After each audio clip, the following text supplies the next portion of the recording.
Use કરો છો કે જે આપણે ડે ટુ ડે બેસિસ ઉપર જે લેંગ્વેજમાં શબ્દ કે જે આપણી બોલચાલની ભાષા ગુજરાતી વાપરીએ છીએ એના જ શબ્દો જે છે એ ઘણી વખત પેપરમાં લખાણમાં આવી જતા હોય છે તો એનાથી એક નેગેટિવ ઇમ્પ્રેશન બનતી હોય છે. તો ટ્રાય કરવી કે મેક્સિમમ જે છે એ ગવર્મેન્ટ સોર્सेसમાંથી તમને અમુક એવા વર્ડ્સ જે તમે શીખી શકો તો એવા વર્ડ્સની એક નાની એવી નોટ કે તમારી જેવી તમને જે કંઈ પણ અનુકૂળ હોય એક જગ્યાએ એને લખી નાખવા કે જેનાથી પછી એને વારંવાર રિવિઝન કરી અને તમારા લખાણમાં એને પ્રેક્ટિસથી લાવવાનો એક અટેમ્પ કરવો. એની માટે 3 કે 4 જે ગવર્મેન્ટ વેબસાઇટ છે જે અલગ અલગ સોર્સિસ છે એની ઉપરથી જે ખાતાકીય પરિપત્રો મળે તમને કે જે અખબારી યાદીઓ મળે અને જે કંઈ પણ ગવર્મેન્ટ બ્રિફિંગ તમને જે કંઈ પણ સોર્સિસ તમારી પાસે આવે એમાંથી અલગ અલગ શબ્દો જ્યારે તમે એ પરિપત્રને વાંચતા હોય તમારા કરંટ અફેર્સના ભાગ રૂપે તો એમાંથી જે શબ્દો તમને એવા લાગે કે આ શબ્દ છે એ મારી માટે કંઈક અલગ છે અને આને હું એક શિષ્ટ ગુજરાતી ભાષા લખવા માટે વાપરી શકું છું તો એ શબ્દને અલગ એ નોટમાં તારવી લેવો. આ જે ખાતાકીય પરિપત્ર છે તો એમાં જે એક શબ્દ છે કે વંચાણે લીધું તો આ શબ્દ છે એ આપણે ઘણી વખત યુઝ કરી શકીએ છીએ પત્રમાં કે એ રીતે. ત્યારબાદ જે નીચે પૂર્વ ભૂમિકા શબ્દ છે એને પણ આપણે યુઝ કરી શકીએ છીએ. ત્વરિત જે હાથ ધરી શકાય તે હેતુસર તો અહીંયા જે હેતુસર શબ્દ છે એ શબ્દ એવો છે કે જે આપણે ક્યાંક લખી રખાય. અહીંયા અન્વય શબ્દ છે જે પછી કેન્દ્ર સરકાર પહેલા એ શબ્દ લખી શકાય. અનુસંધાને આ જે નેક્સ્ટ જે સેન્ટેન્સ સ્ટાર્ટ થાય છે એમાં જે પછીનું જે અનુસંધાન શબ્દ છે આ અન્વય જે શબ્દ છે આવા આવા શબ્દો જ્યારે જ્યારે પણ તમે પરિપત્ર વાંચો તો એ પરિપત્રના આધારે તમે અલગ એક ડાયરીમાં નોટ ડાઉન કરી શકો અને એની ઉપરથી એ શબ્દોને તમે રેગ્યુલર પ્રેક્ટિસમાં લાવવા માટેનો પ્રયત્ન કરો તો અમુક એવા શબ્દો હોય કે જે તમને ગમે ત્યારે મીન્સમાં લખવામાં કામમાં આવી જતા હોય. અહીંયા જે આ તાત્કાલિક કચેરીમાં હાજર થવાનું કીધું છે તો તાત્કાલિક શબ્દ જે છે નિભાવવાનું રહેશે.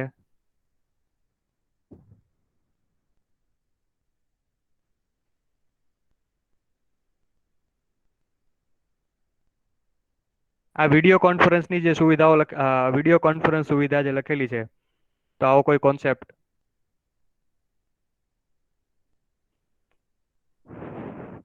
વધુમાં વધુ કોરસ્પોન્ડન્સ આ જો આખું ગવર્મેન્ટ બ્રીફિંગ છે છતાં પણ જે એક શબ્દ છે કે જે આખી પ્રોસેસની ડિફાઇન કરે છે તો એ પ્રોસેસ આખી ડિફાઇન કરતું હોતી એક પર્ટિક્યુલર ટેકનિકલ ટર્મિનોલોજી છે તો એને એઝ ઇટ ઇઝ ઇંગ્લિશમાં સરકારી પરિપત્રમાં વાપરેલી છે ખાતાકીય પરિપત્રમાં વાપરેલી છે તો એ જે છે એ તમે એક એવી હેબિટ ડેવલપ કરી શકો છો કે આવી જે ટેકનિકલ ટર્મિનોલોજી હોય કે જે આખા વાક્યને બદલે એક ફક્ત એ શબ્દ લખવાથી તમે એને રિપ્લેસ કરી શકતા હોય તો એની પણ એક અલગ તમારી રીતે નોટ બનાવી લેવી.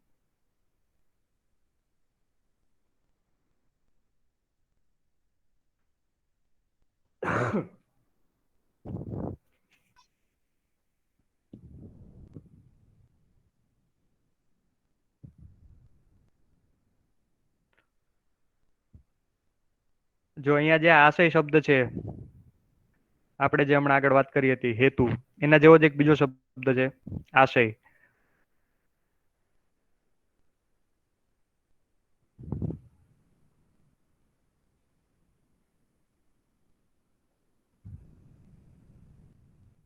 આ પ્રવર્તમાન શબ્દ જે અહીંયા લખેલો છે એ પ્રવર્તમાન શબ્દ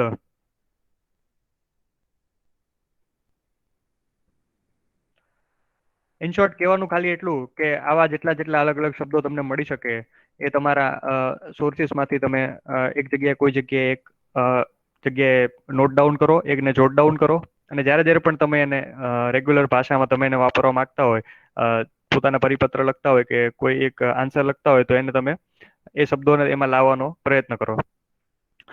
જીપીએસસી જે હમણાં ભાષાના પ્રશ્ન પૂછે છે એમાં એક વસ્તુ કોમન થઈ ગઈ છે કે ક્વેશ્ચન જે છે એને એનાલિટિકલ પૂછે છે અને સાથે સાથે એક ક્વેશ્ચનમાં એની એકથી વધારે ડિમાન્ડ હોય છે ક્વેશ્ચન મલ્ટી ડાયમેન્શનલ હોય છે એટલે તમારે બંને એક ક્વેશ્ચનને 2 વખત વાંચો એટલે તમને ખબર પડે કે અચ્છા આ અલગ અલગ 2 ડાયમેન્શન્સ થી આમાં ક્વેશ્ચન પૂછવામાં આવેલો છે અને ફક્ત કોઈ તમને એક ફેક્ટ એવું નહીં, પરંતુ એની હકારાત્મક અસરો, એની નકારાત્મક અસરો, એને અટકાવવાના પગલાઓ, આવું જે આખું એક એનાલિટિકલ જ્ઞાન તમારી પાસે સારું હોય તો તમે એના લેંગ્વેજના ક્વેશ્ચન પણ તમે અટેમ્પ કરી શકો. એટલે એનાલિટિકલ જે તમે અત્યારે તમે પ્રિલિમ્સ માટે કે મેઇન્સ માટે જે પ્રિપરેશન કરો છો તો એમાં જેટલું બને એટલું તમે એપ્લિકેશન ઓફ નોલેજ જે પાર્ટ આપણે કહીએ છીએ થોડું એનાલિટિકલ અને એકથી વધારે ડાયમેન્શનથી કોઈ એક ક્વેશ્ચનને વિચારી શકો એવું રીડિંગ કરવાની હેબિટ કરજો, કે એવું રીડિંગ થાય એવો તમે ટ્રાય કરજો. કારણ કે ક્વેશ્ચન્સ જે છે એમાં આ જો ક્વેશ્ચન જે છે તો એમાં પૂછેલું છે કે વન અને પર્યાવરણ વિભાગ ગુજરાત રાજ્ય દ્વારા વિશ્વ ઓઝોન દિવસ નિમિત્તે લોક જાગૃતિ લાવવા માટે ઓઝોન સ્તરમાં થયેલા ઘટાડા અને પરિણામે ઉભા થયેલા પડકાર અંગે. એટલે અહીંયા આપણને બે ક્વેશ્ચન બે અલગ અલગ ડાયમેન્શન થી પૂછેલો છે કે એક તમારે ઓઝોન સ્તરમાં જે ઘટાડો થયેલો છે એના વિશે વાત કરવાની છે, અને પછી સાથે સાથે આ જે ઓઝોન સ્તરમાં ઘટાડો થયો તો એના પરિણામે શું તમારે પડકારો ઊભા થયા છે.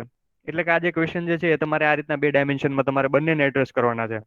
સાથે સાથે તમને અહીંયા સ્પેસિફિકલી કીધું છે કે તમે છે તમે વન અને પર્યાવરણ વિભાગના મંત્રી છો, તો તમારી વન અને પર્યાવરણ વિભાગના મંત્રી તરીકેની જે જવાબદારી છે એમાં તમે વન અને પર્યાવરણ આ બે મુદ્દાઓ તો તમારે આવવા જ જોઈએ. એટલે ઓઝોન સ્તરની તમે જ્યારે અસરની વાત કરતા હોય અથવા તો એના જે અલગ અલગ એના પરિણામો ઊભા થયેલા હોય અથવા તો એના જે પડકાર ઊભા થયેલા હોય તો એમાં વન અને પર્યાવરણને અસર થઈ છે આવું તમારે એમાં એનાલિટિક્સ કરી અને લખવું જ પડે. એ અત્યારે જે અલગ અલગ ગવર્મેન્ટની જે રિસેન્ટ ઇનિશિયેટિવ હોય કે ગવર્મેન્ટના રિસેન્ટ એવા સ્કીમ્સ જે હોય એની ઉપરથી ડાયરેક્ટ ક્વેશ્ચન્સ પૂછી લે છે. તો એવા ક્વેશ્ચન્સ એની માટે પણ પ્રિપેર કરવા જે અહીંયા કીધું છે કે તમે શહેરના મ્યુનિસિપલ કમિશનર છો, તમારા શહેરમાં વરસાદી પાણીના સંગ્રહ માટે હાથ ધરવામાં આવેલ વિવિધ યોજનાઓ અંગેની જાણકારી આપતો અને સહયોગ માટે વિનંતી કરતો જાહેર પત્ર શહેરના નાગરિકોને સંબોધીને તૈયાર કરો. તો અહીંયા જે તમારી યોજનાઓ શરૂઆતના પહેલા ભાગમાં લખવાની છે પેલા આમાં પણ બે ડાયમેન્શન થશે કે જો એક જે અલગ અલગ યોજનાઓ છે એની જાણકારી આપવાની છે, અને બીજું કે જાણકારીની સાથે સાથે નાગરિકો પાસેથી તમારે એવી અપીલ તમારે ઊભી કરવાની છે, એમની પાસે તેવો સહયોગ મેળવવાનો છે કે જેથી આ યોજનાઓનું અમલીકરણ કરી શકાય. એટલે આ બે ભાગમાં તમારે આ ક્વેશ્ચનને એડ્રેસ કરી શકાય એમ. અને આ જે મ્યુનિસિપલ કમિશનર છો બરાબર, તો તમને કદાચ યોજનાઓના નામ ન ખબર હોય તો એવું કઈ બહુ એનાથી ઓલું નથી થવાનું, પણ કઈ યોજના અંતર્ગત કેવી કામગીરી થઈ શકે અથવા તો મ્યુનિસિપલ કમિશનર તરીકે તમે કઈ એવી યોજના પાણીના વરસાદી પાણીના સંગ્રહ માટે લાગુ કરી શકો એવું થોડુંક તમારે વિચારવું પડે એનાલિટિક થોડુંક, અને પછી એને તમારે આમાં આન્સર તરીકે લખવું પડે. ગવર્મેન્ટના રિસેન્ટ સ્કીમ્સ અને ઇનિશિયેટિવમાંથી એ વસ્તુ તમે શીખી શકો. ઇન્ફોર્મેશન અને કોમ્યુનિકેશન ટેકનોલોજી, ઇવન ગુજરાતીના પેપરમાં પણ અહીંયા જો જે આ ક્વેશ્ચન પૂછ્યો કે અમૂલે સેટેલાઇટ સેન્સિંગ ટેકનોલોજી ઉપયોગ દ્વારા પશુપાલકો માટે ઘાસચારાના પાકનો અંદાજ મેળવવાની પહેલ કરી છે.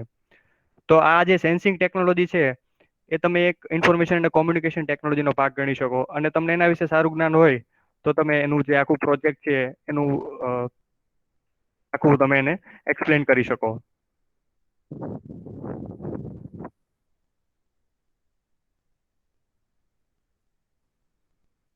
અહીંયા એક ક્વેશ્ચન પૂછેલો છે, ક્વેશ્ચન નંબર 10.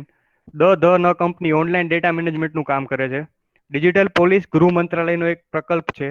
આ વેબસાઇટ પર પ્રજા દ્વારા કરવામાં આવતી વિભિન્ન પ્રકારની રજૂઆતોને આયોજિત કરી અને સંબંધિત વિભાગ સુધી પહોંચાડવા માટે આવશ્યક કામગીરીનો કોન્ટ્રાક્ટ મેળવવા માટેનું અરજીપત્ર તૈયાર કરો. તમારે જ્યારે આ પ્રકારનું અરજીપત્રક એક તૈયાર કરવું છે અને તમારી પાસે જ્યારે ઇન્ફોર્મેશન અને કોમ્યુનિકેશન ટેકનોલોજીનું નોલેજ છે તો તમે આ ક્વેશ્ચનને તમે અટેમ્પ કરી શકો, કારણ કે તમને ખબર પડશે કે આપણે શું એક ઇનપુટ તરીકે કે શું ડેટા તરીકે લેવાનું છે, એની ઉપર શું પ્રોસેસ કરવાની છે, આપણા પોર્ટલમાં શું શું વસ્તુઓ હોવી જોઈએ, આ તમને એક એનું બેકએન્ડ કેવું હોવું જોઈએ બરાબર, એ તમે વિચારી શકશો અને એના ઉપરથી તમે જે આખો આ ક્વેશ્ચન છે તો એને તમે સારી રીતે અટેમ્પ કરી શકશો. એટલે ઇન્ફોર્મેશન અને કોમ્યુનિકેશન ટેકનોલોજીને લગતું જેટલું થોડું ઘણું જ્ઞાન તમે વધારી શકો તો આવા ક્વેશ્ચન જે છે એ અટેમ્પ કરી શકાય. હાઉ ગવર્મેન્ટ વર્ક્સ, કે પોલિટી અને ગવર્નન્સ અને સાથે સાથે ઇકોનોમી, આના જે ટોપિક છે એમાંથી ક્વેશ્ચન સીધા પૂછાતા હોય છે. એટલે કે એ પોલિટી અથવા તો ગવર્નન્સ અથવા તો જે ઇકોનોમીના એ સબ્જેક્ટનું એ વિષયનું તમારી પાસે કેટલું જ્ઞાન છે એના આધારે તમે એ ક્વેશ્ચનનો આન્સર કેવો કરશો એ નક્કી થાય છે. અથવા તો તમે જે ક્વેશ્ચનનો આન્સર લખેલો છે એની ઉપરથી એવું નક્કી થાય છે કે તમારી પાસે આ કોઈ એક વિષયનું પોલિટીનું અથવા તો ઇકોનોમીનું જ્ઞાન કેવું હશે, અને એની ઉપરથી તમારું લેવલ ચેક એ લોકો કરી શકે. એટલે આ રાઈટ ટુ ઇન્ફોર્મેશન જે છે એ કાયદાના ફાયદા ગેરફાયદા અંગેની દલીલ કરતું ચર્ચાપત્ર અબોકસ સ્થાનિક વર્તમાનપત્રના તંત્રીને સંબોધીને લખો. એટલે આ જે ક્વેશ્ચન પૂછવામાં આવેલો છે એમાં એક આખો એક પોલિટીનો એંગલથી તમે જીએસના પોઈન્ટ ઓફ વ્યૂથી પણ આને ક્વેશ્ચનને તમે લખી શકો. પણ એમાં સાથે સાથે ચર્ચાપત્ર પણ કરવાનું છે, એટલે કે તમારે એનું એક પર્ટિક્યુલર જે સ્ટ્રક્ચર છે એ સ્ટ્રક્ચરને પણ ફોલો કરવાનું છે. એટલે આના દ્વારા એ લોકો એ ચેક કરે છે કે આ કોઈ એક વિષયનું પર્ટિક્યુલર તમારી પાસે જ્ઞાન કઈ રીતનું છે. અહીંયા જો બે ઇન્ટેલેક્ચ્યુઅલ વચ્ચે એ લોકો પત્ર વ્યવહાર કરવાનું કહે છે કે ક્વેશ્ચન નંબર 6માં કોરોનાની વૈશ્વિક મહામારીને કારણે ભારત દેશ આર્થિક સંકટમાંથી પસાર થઈ રહ્યો છે. આ સંકટમાંથી સફળતાપૂર્વક ઉગરવા માટે માર્ગદર્શન આપતો પત્ર તથોદ વિશ્વવિદ્યાલયના અર્થશાસ્ત્ર વિભાગના પ્રોફેસર. કોઈ એક વિશ્વવિદ્યાલય છે અને એના અર્થશાસ્ત્ર વિભાગના પ્રોફેસર એ ભારતના નાણામંત્રીને સંબોધીને લખે છે. એટલે બે ઇન્ટેલેક્ચ્યુઅલ વ્યક્તિઓ વચ્ચેની વાત તમારે આ પત્રમાં કરવાની છે. તો અને ઇકોનોમિક ઓલા ઉપર આર્થિક સંકટમાંથી ભારત દેશને તમે કેવી રીતે બહાર કાઢશો, આવા એક મુદ્દા ઉપર તમારે પત્ર લખવાનો છે. અને એક આવા અર્થશાસ્ત્રી વિભાગના પ્રોફેસર તરીકે, વિશ્વવિદ્યાલયના અર્થશાસ્ત્ર વિભાગના પ્રોફેસર તરીકે. તો અહીંયા તમે શું લખો છો એની ઉપરથી નક્કી થાય કે જે તે વિષયનું તમારું જ્ઞાન કેવું છે. ત્યાર પછી સરકારમાં તમે તમારા ઉપરી અધિકારીને પત્ર લખો, આવો કોઈ ક્વેશ્ચન પૂછાય અને તમે એમાં જો સેલ્યુટેશન અથવા તો જેની હાયરાર્ચી ફોલો થવી જોઈએ ગવર્મેન્ટમાં, જે નીચેનો ઓફિશિયલ હોય એનાથી એક સ્ટેપ ઉપર જેનો એ રિપોર્ટિંગ ઓફિસર હોય એને એ પત્ર લખી શકે. એનાથી ઉપર જો જવું હોય તો એને એક ચેનલમાં થઈને જવું પડે, અને એ ચેનલમાં જે એમના રિપોર્ટિંગ ઓફિસર છે એમને ઇન્ક્લુડ કરવા પડે. તો તમે ડાયરેક્ટ એમને બાયપાસ કરીને કોઈ એવું સેલ્યુટેશન કરો તો પછી રોંગ ઇમ્પ્રેશન પડે. એટલે એ તમારે એકવાર જોવું પડે કે કોણ કોને પત્ર લખી શકે. ગવર્મેન્ટની વેબસાઇટ્સ ઉપર જે અપડેટ્સ આવતી હોય છે, કે ગુજરાત ઇન્ફોર્મેશનની જે વેબસાઇટ છે એની ઉપરની અપડેટ્સ, કે એના પછી પ્રાઇમ મિનિસ્ટર ઓફ ઇન્ડિયા એમની જે વેબસાઇટ છે એની અપડેટ ઉપરથી તમને અલગ અલગ વિષય જે છે, અથવા તો પ્રેસ ઇન્ફોર્મેશન બ્યુરો ઉપરની જે ગુજરાતી બધી ન્યૂઝ આપણને મળતી હોય છે, તો એના ઉપરથી આપણે એને અપડેટ લેવાનો ટ્રાય કરવો જોઈએ કે ગવર્મેન્ટના પોઈન્ટ ઓફ વ્યૂથી જ્યારે કોઈ એક મુદ્દાને જોવામાં આવે છે તો એને કયા એંગલથી જોવામાં આવે છે, અને એમાં કઈ કઈ ગવર્મેન્ટની મુખ્ય સમસ્યાઓ કોઈ સામાજિક મુદ્દા સાથે કે કોઈ આર્થિક મુદ્દા સાથે કેવી રીતે વણાયેલી છે. તો એ તમે જ્યારે અન્ય ન્યૂઝપેપર કરતા આ બધા ઓલામાંથી વાંચશો, આમાંથી તમે અપડેટ્સ મેળવશો, તો એ ક્યાંક ને ક્યાંક વધારે ઓલામાં રહેશે, બેનિફિટમાં રહેશે. સાથે સાથે અમુક વખત જીપીએસસી જે છે એ અમુક અનએક્સપેક્ટેડ ક્વેશ્ચન્સ પૂછી લે છે. તો એ વખતે પછી તમે જે તમને આવડે છે, અથવા તો તમારું જે સ્ટ્રક્ચર, જે તમે એનું જે જેનર છે, દરેક અલગ અલગ જે તમે લખતા હોય, નિવેદન લખતા હોય કે પછી ઉદબોધન લખતા હોય, અથવા તો પછી કોઈ પણ તમે વિષય ઉપર લખાણ લખતા હોય, ચર્ચાપત્ર લખતા હોય, તો એક એનું સ્ટ્રક્ચર હોય. એટલે એ સ્ટ્રક્ચરને તો પછી તમે કેટલું સ્ટ્રિક્ટલી ફોલો કરો છો, અથવા તો એ સ્ટ્રક્ચરમાં તમે કેટલું વધારે નિયર બાય લખી શકો છો, એની ઉપરથી આપણું ઓવરઓલ માર્કિંગ થતું હોય છે. એકવાર જીપીએસસી ક્વેશ્ચન પૂછેલો કે મરીજના યાદમાં યોજાયેલા મુશાયરા વિશે પત્ર ચર્ચાપત્ર કે એવું લખવા માટેનું કીધેલું. તો જયારે આવી પરિસ્થિતિ ઊભી થાય તો પછી ગુજરાતી ગઝલકાર મરીજની યાદમાં એક મુશાયરો ટાઉન હોલ અમદાવાદ ખાતે ગયા રવિવારે યોજાઈ ગયો. તો એ વિશે શબ્દસૃષ્ટિ માસિક માટે એક અહેવાલ તૈયાર કરો. તો હવે ગઝલકાર મરીજની યાદમાં તમારે મુશાયરો અમદાવાદ ટાઉન હોલ ખાતે જે યોજાણો હતો એનો અહેવાલ તૈયાર કરવાનો છે. તો કદાચ તમને તમારું એટલું બધું સાહિત્યિક જ્ઞાન ઓછું હોય, મારું ઓછું હતું, તો પછી જે તે સમયે તમારે એમાં કેટલું તમે અહેવાલ કે એ સ્ટ્રક્ચરને તમે વળગી રહો છો, કે અહેવાલનું જે જેનર છે એ જેનરને કેટલું સારી રીતે ફોલો કરો છો, એની ઉપરથી ઘણી વાર તમને માર્ક્સ મળી શકે છે.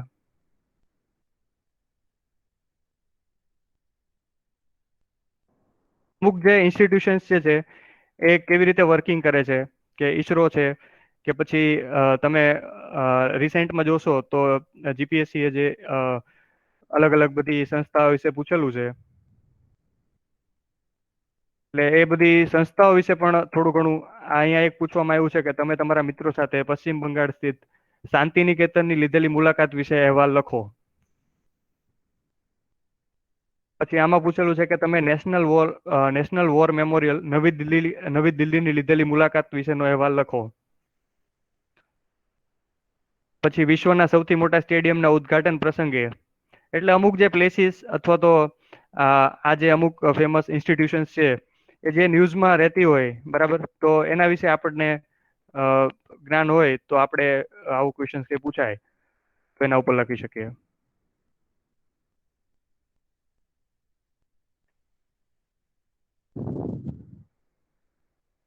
એ મેં હમણાં વાત કરી હતી કે રોજના તમે જે ન્યૂઝ છે, ગવર્મેન્ટ જે ન્યૂઝ જે છે એની અપડેટ્સ આ 3 કે 4 વેબસાઇટ છે એની ઉપરથી તમે મેળવી શકો છો.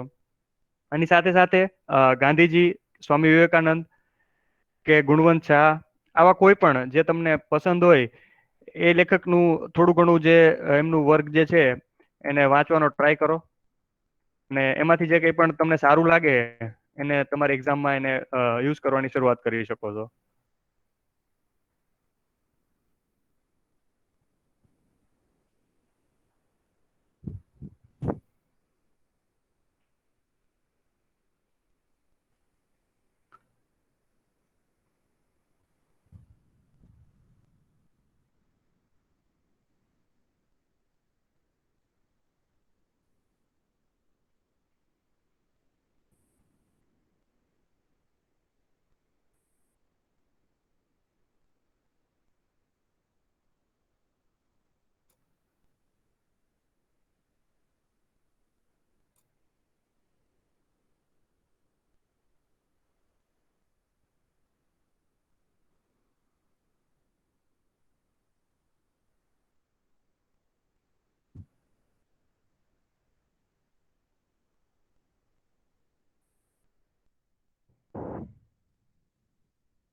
એટલે બીજો એક જે આપણે જીપીએસસીમાં જે વિચાર વિસ્તાર પૂછાતા હોય છે, તો જીપીએસસી ના જે વિચાર વિસ્તાર હોય છે તો એમાં તમે અલગ અલગ બધા અ, એક એક આખું એનું સ્ટ્રક્ચર જે છે એ સ્ટ્રક્ચરને પકડી રાખી શકો છો. કે જે પેલા વિચાર આપણને જે વિચાર વિસ્તારની જે પંક્તિઓ આપવામાં આવેલી છે તો એ પંક્તિઓનો એક 2 કે 3 લીટીમાં એક સાદો અર્થ કે જે આપવામાં આવેલું છે એનો એ જ રીતે એનો એક સાદો અર્થ 2 કે 3 લીટીમાં તમે લખી શકો છો. ત્યાર પછી જે મૂળ આખી તમને એની અંદર જે તમને વાત કરવામાં આવેલી છે એ વાતનો એને એકદમ નજીકનો વિચાર જે તમે વધારે વિસ્તાર કરી શકો છો. એમાં તમે અલગ અલગ એક્ઝામ્પલ આપી શકો છો કે બીજા કોઈ કવિએ એ વિશે જે એનું લખાણ કરેલું હોય, એના વાક્યો છે, એની પંક્તિઓ છે, એ પંક્તિઓને તમે એમાં યુઝ કરી શકો છો. અને તમારી જે આર્ગ્યુમેન્ટ છે એ આર્ગ્યુમેન્ટને તમારે વિચાર વિસ્તાર સ્વરૂપે તમારે એને રજૂ કરવાની છે. અલગ અલગ આર્ગ્યુમેન્ટ તમારી જે વાત છે, તમારો જે વિચાર છે એને વિસ્તારીને લખવાનો છે.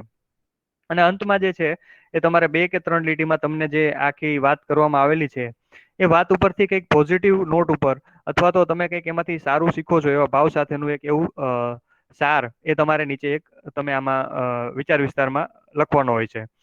તો જીપીએસસી જે અમુક અમુક છેલ્લા 3-4 વર્ષથી કે છેલ્લા જે કંઈ પણ પેપરો લેવાના છે તો એમાં તમે જોવો તો અમુક જે તમને એમ થાય કે વિચાર વિસ્તાર છે તો આની શરૂઆત કેવી રીતે કરવી અથવા તો આને કેવી રીતે લખવા. એટલે શરૂઆતમાં શું કરવું કે અલગ અલગ જે કંઈ પણ વિષયો છે કે જેના ઉપર જીપીએસસી મોટે ભાગે પૂછતી હોય છે એના બને તો આમ અલગ અલગ કમ્પાર્ટમેન્ટ બનાવવાની ટ્રાય કરવી. કે એવું વિચારવું કે એક આ જીપીએસસી પૂછે છે તો એમાં સુખ અને દુઃખની વાત જીપીએસસી ઘણી વાર પૂછે છે, તો શું આ એને સુખ અને દુઃખના જે આપણા વિચારો છે બરાબર એમાં ક્યાંય આનું આવે છે. પછી સફળતા અને નિષ્ફળતાની વાત કરે છે. ત્યારબાદ ઈશ્વરની વાત કરે છે. પછી અમરપણાની વાત કરે છે કે કોઈ પછી મુશ્કેલી ભર્યો રસ્તો પસંદ કરવાની વાત કરે છે કે જે આપણી પ્રકૃતિ છે વ્યક્તિગત જે સ્વભાવો છે આપણા એ સ્વભાવોની કોઈ વાત કરે છે. સાથે સાથે એવું કહી શકાય કે જે આપણા માનવ માનવ વચ્ચેના સંબંધો છે એ સંબંધોની જીપીએસસી ઘણી વાર પૂછી લે છે. તો આવા જે અમુક અમુક વિચારો છે, પ્રેમની વાત છે કે પછી યુવાનીની વાત છે, અસમાનતાની વાત છે, તો આ દરેક વાત ઉપરથી આપણે અમુક અમુક જે વિચારો અમુક અમુક જે કમ્પાર્ટમેન્ટ છે એ આપણે વિચારી શકીએ છીએ. અને પછી ટ્રાય કરીએ કે શું આ જે વિચાર વિસ્તાર છે એની સાથે મેચ થાય છે અથવા તો એને એવું એનો ભાવ જે છે એ આ વિચાર વિસ્તારમાં પ્રગટ થાય છે કે નથી થતો. તો આ જે પહેલો વિચાર વિસ્તાર છે બરાબર આમાં 2.1માં કે ગહન નીતિ એ હું મોજું એ હું વળી ઘન વર્ષણ. અભિનવ સ્વરૂપે પામું હું સદૈવ વિસર્જન. અહીંયા તમે જે જોશો બરાબર, તો આપણે વિચાર કરીએ કે આ યુવાની સાથે શું એની સાથે કઈ સામ્યતા ધરાવે છે, આ અસમાનતા સાથે કઈ સામ્યતા ધરાવે છે, કે પછી આ પ્રેમ સાથે કઈ સામ્યતા ધરાવે છે, કે પછી આ સફળતા નિષ્ફળતાની કઈ વાત કરે છે, સુખ દુઃખની વાત કરે છે, પછી આપણે ઈશ્વરની વાત કરીએ તો આમાં કદાચ એવું લાગે કે અહીંયા બધે હું એવી વાત કરવામાં આવી છે કે ગહન નીતિ એ હું મોજું એ હું વળી કન્વર્ષણ અભિનવ સ્વરૂપે પામું હું સદૈવ વિસર્જન, એટલે કે દરેક જગ્યાએ જે વ્યાપ છે એવા પરમ તત્વની અથવા તો એ તત્વ જે છે બ્રહ્મ જે છે એની વાત અહીંયા આ પંક્તિમાં કરવામાં આવેલી છે એવું આપણને લાગે અથવા તો આપણને ખબર પડે. એટલે જો આપણે આવા અલગ અલગ વિચારો છે બરાબર, એમાંથી કોઈ એક વિચાર છે કે નહીં, એટલે આ વિચારોનું લિસ્ટ બનાવી શકીએ કે ભાઈ આવા આવા આવા આવા વિચારો પૂછાઈ શકે છે, અને પછી એ વિચારોના લિસ્ટમાંથી કોઈ એક વિચાર છે કે નહીં એ આપણે આ પંક્તિને આધારે નક્કી કરીએ તો કદાચ આપણે એમાં કંઈક શરૂઆત કરી શકીએ અથવા તો એની નજીક આન્સરની નજીક આપણે લખવાનું કંઈક આપણને મળી રહે. બરાબર, એટલે આ જે પર્ટિક્યુલર વિચાર વિસ્તાર છે, તો આ જે એક ધ્વનિ કરીને કાવ્ય સંગ્રહ છે રાજેન્દ્ર શાહનો, અને આ વિચાર વિસ્તારમાં આજે જે કાવ્ય જે છે ધ્વનિ, બરાબર, કાવ્ય સંગ્રહ જે છે ધ્વનિ, એમાંથી જ તે જીપીએસસી બે વખત પંક્તિ પૂછેલી છે. બે વખત આજે જીએસ ની એક્ઝામ લેવાય છે એડમિનિસ્ટ્રેટિવ સર્વિસીસની, 2017માં પણ રાજેન્દ્ર શાહના ધ્વનિ કાવ્ય સંગ્રહમાંથી પંક્તિ લીધેલી હતી, અને આ વર્ષે પણ આમાંથી જ તે એમને આ પંક્તિ લીધેલી છે રાજેન્દ્ર શાહના કાવ્ય સંગ્રહમાંથી જ તે. અને આમાં એ વખતે પંક્તિ એવી કંઈક લીધી હતી કે હું જ રહું વિલસી સૌ સંગે ને હું જ રહું અવશેષે. એમાં પણ એ જ પ્રકારે એમને બ્રહ્મની વાત કરેલી હતી, ઈશ્વરની વાત કરેલી હતી.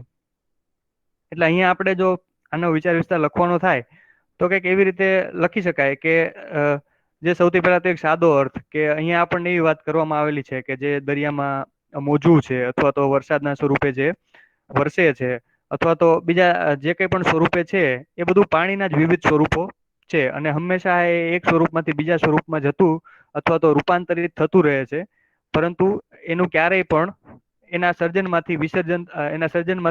વિસર્જનમાંથી નવું નવું સર્જન થતું રહે છે, પરંતુ ક્યારેય એનો કઈ નાશ થતો નથી. બરાબર, તો આવું આ જે આપણી વાત જે છે એ આપણને એક પેલી સાદા અર્થમાં આપણે લખી શકીએ કે આવી વાત આમાં કવિએ પાણીના જે સ્વરૂપો છે એના વિશે કરેલી છે. પછી જે એનો વિચારને વિસ્તાર કરવાનો છે તો આપણે એવું કહી શકીએ કે જે કણાદ મુનિ હતા એમનું જે આખું શાસ્ત્ર હતું બરાબર આપણા હિન્દુ ધર્મમાં, તો એમાં એમને કીધેલું છે કે કણ કણમાં ઈશ્વરનો વાસ છે, દરેક અણુ અણુમાં ઈશ્વરનો વાસ છે. તો આજે એમની જે આ જે વિચારસરણી છે એમાં પણ આ જ વાત કરવામાં આવેલી છે આટલા વર્ષો પહેલા. એના પછી આપણે કહી શકીએ કે જે બિગ બેંગ સાયન્સ અત્યારે જે માને છે કે જેના આધારે એવું કહેવાય છે કે આખા બ્રહ્માંડનું નિર્માણ થયું ને એના ભાગરૂપે પૃથ્વીનું નિર્માણ થયું, તો એ પણ એક નાના એવા કણમાંથી અથવા તો એક સિંગલ એટમમાંથી આખું બ્રહ્માંડનું નિર્માણ થયું, એટલે એ બધા એક જ એટમનો ભાગ છે. એ પ્રકારે ઈશ્વર પણ આ દરેકે દરેક ઓલામાં રહેલો છે. બરાબર, એટલે કહેવાનું ઇન શોર્ટ કે તમે આમાં તમારી રીતે જે કંઈ પણ તમે આર્ગ્યુમેન્ટ આપી શકો એ આર્ગ્યુમેન્ટ આપવાની, પછી હમણાં જે આપણે વાત કરી હતી કે જે પંક્તિ જો યાદ આવી જાય તો આવી હું જ રહું વિલસી સૌ સંગે અને હું જ રહું અવશેષે, આવી કોઈ પંક્તિ યાદ આવી જાય તો એ પંક્તિઓ અને આવી પંક્તિઓનું જે મેં હમણાં વાત કરી હતી કે એક લિસ્ટ બનાવો કે આવા આવા વિચારોમાંથી ક્વેશ્ચન આવી શકે છે, તો એ જે તમે લિસ્ટ બનાવો છો એમાં થોડું એ જે વિચારો છે એ વિચારો વિશે લખો. જેમ કે જો યુવાની વિશેનો વિચાર આવી શકે છે બરાબર, તો યુવાની વિશેના વિચારમાં તમે શું લખો કે ભાઈ ઘટમાં ઘોડા થનગને આતમ વિજે પાંખ વણદીઠેલી ભોમ પર યોવાન માંડે આંખ. આવું જે વિચારની એક પંક્તિ છે તો એ પંક્તિ આપણે યુવાનીમાં રાખી મૂકી. બરાબર, એ પ્રકારે પ્રેમની વાત આવે તો જે ખંડ કાવ્ય છે સુંદરમનું, તને મેં જંકી છે યુગોથી તીખેલા પ્રખર સહરાની તરસથી, તો આવું આવું તમે એની માટે તમે એક રિઝર્વ રાખી શકો. પછી આ ઈશ્વરની વાત આવે તો આ પંક્તિ સરસ છે જે આ લખી છે આપણે, ગહન નિધિ એ હું મોજું એ હું વળી કનવર્ષણ અભિનવ સ્વરૂપે પામું હું સદૈવ વિસર્જન. તો આવી પંક્તિઓ જે છે એને તમે તમારા વિચારો છે વિચારોની સાથે ને સાથે ક્યાંક લખીને રાખો, એને વાંચો, અને જ્યારે જ્યારે પણ તમે વિચાર વિસ્તાર કરતા હોય તો એવો એક ટ્રાય કરો કે આમાંથી જે તમને પંક્તિ આપવામાં આવેલી છે એ તમારા જે વિચારોનું તમે લિસ્ટ બનાવ્યું છે એમાં ક્યાં મેચ થાય છે, અને એની ઉપરથી લખવાનો ટ્રાય કરો. બીજો જે વિચાર વિસ્તાર છે, બરાબર, એ વનનો લીલો અંધકાર જેમ કહે તેમ સૌ કરે, ચરે ફરે રતિ કરે, ગર્ભને ધરે અવતરે અને મરે. તો આજે સિતાંશુ યશચંદ્રજી જે છે, બરાબર, એમનું જે એક જટાયુ કરીને કાવ્ય છે, તો એ કાવ્ય પંક્તિમાં એમ કહેવાય ને કે જે ઈશ્વર પ્રત્યે આપણને અશ્રદ્ધા થાય છે, બરાબર, કે જે આપણે અસત સામેનો આપણો સંઘર્ષ વ્યક્તિઓ કરે છે, જે સમયે ઈશ્વર હાજરી હોતી નથી, બરાબર, તો એ સમયે કેવી પરિસ્થિતિ હોય છે ને એની વાત એમને આમાં કરેલી છે, કે જેમાં એમને જટાયુ જે છે એને જે રાવણ સાથે યુદ્ધ કરે છે, સીતા માતાનું હરણ કરી, અને જયારે રાવણ નીકળે છે અને એ વખતે જે જટાયુ છે એ એની સાથે સંઘર્ષ ઉપર ઉતરે છે, એની સાથે એને ભગવાન મળતા નથી, એને ભગવાનનો સાથ મળતો નથી, અને એના કારણે એનો સંઘર્ષ થાય છે, અને એના સંઘર્ષમાં પણ ઈશ્વર નથી, અને એને અસહાયતા હોય છે, એ એકલતા લડે છે, અને એ જે એની સ્થિતિ છે, એ સ્થિતિ કંઈક ને કંઈક આપણો જે માનવ છે, આધુનિક માનવ, એની સાથે સરખી એની સાથે મળતી આવે છે, કે માનવી પોતે જે છે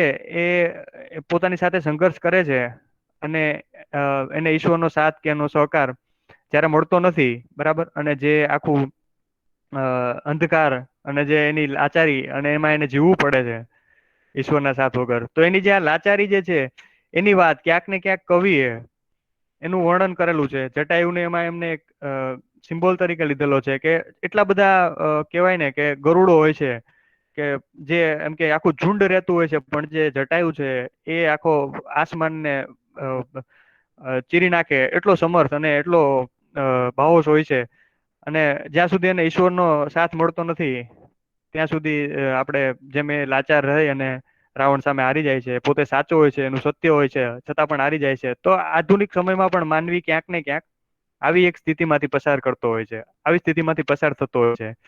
ત્યારે એની આજુબાજુનું જે વાતાવરણ કેવું હોય, એની આજુબાજુનું જે વાતાવરણ હોય, કે જ્યાં આખું ધર્મ જે છે એની ઉપર અધર્મની વિજય થઈ ગઈ હોય, અને એના કારણે જે અંધકારનું શાસન એનું જે સ્થાપિત થયું હોય, અને અંધકારમાં જે રીતે માનવ વર્તન કરતો હોય, એની વાત કવિએ અહીંયા એક રૂપક કે જેમાં એને વનનો લીલો અંધકાર છે એની સાથે સરખાવ્યો છે. એટલે જે એક વખત અધર્મનો ધર્મ ઉપર વિજય થઈ જાય છે, અને એના કારણે જે અંધકાર છે એને કવિએ વનના લીલા અંધકાર સાથે સરખાવ્યો છે. અને સાથે સાથે પછી જે એમાં બધા પશુઓ કે જે ગતિ કરતા હોય છે, ચરતા હોય છે, ફરતા હોય છે, બરાબર, અવતરતા હોય છે અને મરતા હોય છે, તો આવી જે એમની વનેચરોની જે જીવન પ્રક્રિયા છે, કે એમનું રોજબરોજનું જે જીવન છે એ જે ગુજારે છે, એમાં કોઈ જે અર્થપૂર્ણ જીવન દ્રષ્ટિ નથી હોતી, એવું જ માનવના સ્વરૂપમાં પણ થાય છે. એવો એક બ્રોડ વિચાર એ કવિ એના દ્વારા કરવા માંગે છે. એટલે પછી આમાં સાર લખવાનો થાય તો સાર આપણે એવો લખી શકાય કે ઈશ્વર જે છે એનો જો સહકાર મળે, યોગ્ય સાથ મળે, તો ધર્મનો અધર્મ ઉપર વિજય થતો હોય છે, અને એના વગર વ્યક્તિ જે છે એ પોતાનું જીવન એને અર્થપૂર્ણ કરી શકતો નથી, ઈશ્વરના સાથ વગર અર્થપૂર્ણ કરી શકતો નથી.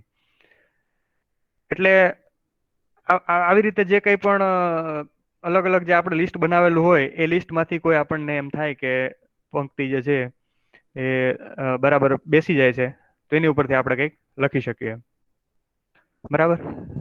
પછી માનવ માનવ વચ્ચેના જે સંબંધો છે, જે મેં વાત કરી હતી, બરાબર, કે માનવ માનવ વચ્ચેના સંબંધો વર્તમાન સમયમાં, આધુનિક સમયમાં કેવા એકદમ ફોર્મલ થઈ ગયા છે, કેવા એકદમ કહેવાય ને એવા થઈ ગયા છે. તો એ જે સંબંધો છે એની પણ ઘણી વાર વાત અલગ અલગ કવિઓ કરતા હોય છે, પણ અહીંયા પન્ના નાયક જે છે એમને એ વિચારથી થોડો અલગ વિચાર, અને બધા એકબીજા સાથે સંકળાયેલા છે, વસુદેવ કુટુંબકમ, આ જે ભાવના છે એ ભાવનાને અહીંયા એમને પોતાની પંક્તિમાં રજૂ કરેલી છે, કે આપણે તો છીએ પુસ્તકના સામ સામાવે પૃષ્ઠો, સંયુક્ત પણ અલગ અલગ, માત્ર સિવાય ગયેલા કોઈ ઋણાનુબંધના દોરાથી. એટલે કે વ્યક્તિ જે છે એ એકબીજા કરતા તદ્દન ભિન્ન છે, એકબીજાની સામ સામેના પૃષ્ઠો છે, એકબીજાથી એકદમ ઉલટ છે, અને છતાં પણ એકબીજા સાથે સિવાય ગયા છે, માત્ર એક ઋણાનુબંધના દોરાથી, કે માત્ર એકબીજા સાથેના એવા વ્યક્તિ જ્યારે બીજા કોઈ વ્યક્તિ સાથે ભાવથી વાત પણ કરી લે, તો પણ જે સામેવાળો વ્યક્તિ છે એ એની સાથે એના ઋણના અનુબંધમાં જોડાઈ જાય છે. આવું જે આપણું આખું વિચારસરણી છે, કે આવું જે આપણું જીવન હોવું જોઈએ, એની વાત જે કવિ અહીંયા કરે છે, કે માત્ર આવા એક ઉમદા વ્યક્તિના આવી રીતે વ્યવહારથી પણ ઋણાનુબંધમાં જોડાઈ જવાતું હોય છે. તો આવી રીતે આપણા જે સંબંધો છે એ એવા એક આખા ઋણાનુબંધ ઉપર ટકેલા છે. અને એટલા માટે આપણે જે વ્યક્તિ વ્યક્તિ વચ્ચેના સંબંધો છે એના ભાવો પ્રેમ, તો વ્યક્તિ જયારે બીજા કોઈને પ્રેમની ઓલી કરે, ગિફ્ટ કરે, તો પછી સામેવાળો વ્યક્તિ જે છે એ પોતે પણ એના ઋણમાં કે એના બંધનમાં આવી જતો હોય. સાથે સાથે કોઈ કરુણા બતાવે કોઈ પ્રાણી પ્રત્યે, તો જે પ્રાણી છે એની સાથે ઋણના અનુબંધી જોડાઈ જતું હોય. તો આવી રીતે આપણે એકબીજા સાથે માત્ર જે આપણી સામાન્ય સામાન્ય લાગણીઓ છે કે માનવ સહજ ઈશ્વરે જે આપણી રચના કરી છે અને એમાં જે આપણને ભાવો આપેલા છે, તો એ ભાવોના કારણે પણ આપણે એકબીજા સાથે જોડાઈ જતા હોઈએ છીએ, એકબીજા સાથે અ અ, એકબીજા સાથે રહેલા હોય છીએ. અને આનો જો સાર લખવાનો થાય તો વસુદેવ કુટુંબકમ, અને આજે કોરોનાના સમયમાં પણ જે આની સૌથી વધારે વન વર્લ્ડની જે આપણી યોજના છે, કે વન વર્લ્ડનો જે આખો એક વિચાર છે, એક આખી આઈડિયોલોજી છે, એને અહીંયા પ્રમોટ કરવાની વાત કરવાની છે. કે બધા જે છે ગમે તેટલા ઇન્ડિયન અને ચાઇનીઝ વચ્ચે ગમે તેટલો આંખોનો ગમે તેટલો ફરક હોય કે ગમે તે હોય, પણ છતાં પણ આપણે કોઈ ના કોઈ એકબીજા સાથે ઋણના અનુબંધી વિશ્વમાં કે પછી બ્રહ્માંડમાં જોડાયેલા રહીએ છીએ. એટલે આવી એક આખી તમે અલગ અલગ બ્રોડ જે વાત જે છે એ વાત તમે કરી શકો છો.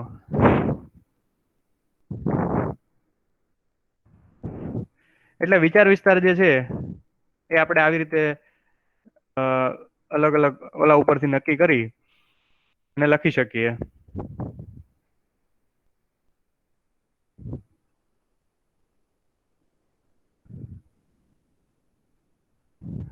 કોઈને એમાં કઈ પૂછવું હોય તો.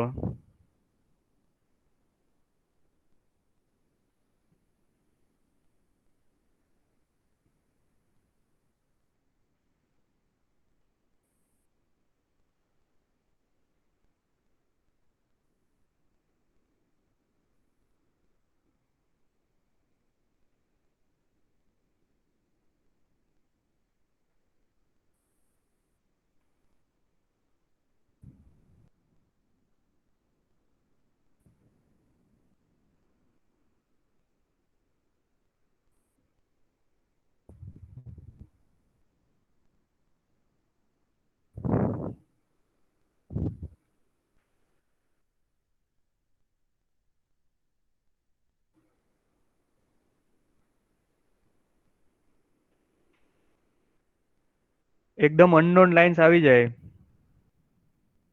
તો પછી એનો જે કંઈ પણ તમે અર્થ સમજી શકો એ અર્થમાં તમારે લખવું પડે. તમે જે વિચારી શકો એ તમારી પાસે એમાં બહુ સમય હોતો નથી. છેલ્લે છેલ્લે એકાદ મિનિટનો એક લગભગ છેલ્લી 4 કે 5 મિનિટ બાકી હોય એટલે એ સમયમાં આપણે એવું કરતા હોય કે બે વિચાર વિસ્તાર લખી નાખીશું. એટલે પછી એ સમયે તમને જે કંઈ પણ તમે પંક્તિ બે વખત વાંચો અને તમારે આટલા જે લિસ્ટ બનાવેલું હોય એ લિસ્ટને તમે જેટલું એનરીચ કરેલું હોય તો એમાંથી તમે નિયર બાય પહોંચી શકો. એકદમ અનનોન જ લાઈન્સ હોય અને તમારે ક્યારેય લિસ્ટમાં પણ ન આવેલી હોય ને ક્યાંય ન આવેલી હોય, તો પછી જે સમયે જે વિચાર આવે એ વિચારનો પછી તમારે વિસ્તાર કરવો પડે. એટલે જેટલું પણ તમે સારું એવું આ લિસ્ટ બનાવેલું હશે, જેટલા અલગ અલગ તમે પ્રેક્ટિસ કરી અને પોતાના ડિપાર્ટમેન્ટ કે કમ્પાર્ટમેન્ટ પાડી દીધા હશે કે આ રીતના ક્વેશ્ચન પૂછાઈ શકે છે. જેટલી વધારે પ્રેક્ટિસ કરેલી હશે એટલી તમને વધારે ખબર પડી જશે કે અચ્છા આની નજીકમાં આવી શકે છે અથવા તો આની નજીકમાં આવી શકે છે. હા, પાઠ્યપુસ્તકોમાંથી તૈયાર થઈ શકે વિચાર વિસ્તાર. એટલે પછી એકદમ જ આ રીતે એકદમ જ અનનોન આવે તો એ સમયે પછી થોડુંક જે વિચાર મનમાં પહેલો આવે એના ઉપર બીજી વખત વિચાર કરી અને લખી નાખવાનો.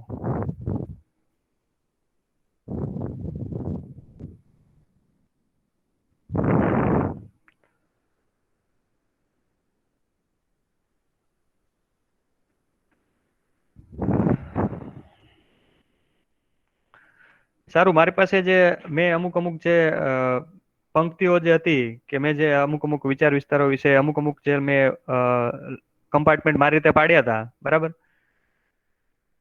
એની હું થોડીક મેં જે કંઈ પણ લખેલું છે એની પંક્તિ છે તો એ પંક્તિ હું તમને ફટાફટ એકવાર બોલી જાઉં. મેં એક એના વિશે લખ્યું હતું કે વ્યક્તિ જે છે એના ગુણોથી મહાન થાય છે, અને જો એનામાં નમ્રતાનો ગુણ આવે તો પછી એને બધા સાથે એક સારું ટ્યુનિંગ બેસી જતું હોય છે. તો પછી આ જે વાત હતી એના વિશે મેં બે કે ત્રણ પંક્તિઓ આ રીતે ગોઠવી હતી કે બડા હુઆ તો ક્યા હુઆ જૈસે પેડ ખજૂર, પંથી કો છાયા નહીં ફળ લાગે અતિ દૂર, નમતાથી સૌ કોઈ રીજે નમતાને બહુમાન, સાગરની નદીઓ ભજે છોડી ઊંચા સ્થાન. પછી સુખ અને દુઃખ ની વાત કરવામાં આવે તો ઊંચી નીચી ફર્યા કરે જીવનની ઘટમાળ, ભરતી પછી ઓટ છે અને ઓટ પછી જુવાળ. એવા ઉછળે છે જિંદગીના મોજા કે કોક દિન ઈદ અને કોક દિન રોજા. પછી સફળતા કે નિષ્ફળતાની વાત કરવામાં આવે તો કરતો ઝાડ કરોડિયો, ભોય તણે પછડાય, વળ તૂટેલા તાતણે પાછો બેઠો થાય. આવી રીતે મેં મારી રીતે જે અમુક અમુક જે મને લાગતા હતા કે ભાઈ આવી આવી વાતમાંથી પૂછી શકે છે, તો એના જે મેં વિચાર વિસ્તારો છે એની પંક્તિઓ મેં આવી રીતે લખેલી છે. તમે પણ તમને પણ જ્યાંથી મળે બરાબર ત્યાંથી લખવાનો અને એક જગ્યાએ ક્યાંક નોટ ડાઉન કરી નાખવાની ટેવ પાડજો. અને પ્રેક્ટિસ જેટલી તમે જીપીએસસી ના પ્રીવિયસ યર્સના ક્વેશ્ચન પેપર છે તો એના તમે કદાચ 7-8 ક્વેશ્ચન પેપર તમને મળી રહેશે. તો 8 માંથી 3-3 જે આપેલી છે તો એ 24 અને બીજે તમને જ્યાંથી પણ એકાદી ચોપડીમાંથી મળે એટલી લઈ લેશો એટલે લગભગ જે આવા વિચારોનું લિસ્ટ છે એ વિચારોનું લિસ્ટમાં તમારે ઘણા બધા વિચારો આવી જશે. એટલે ત્યાંથી પ્રેક્ટિસ કરી લેવાય.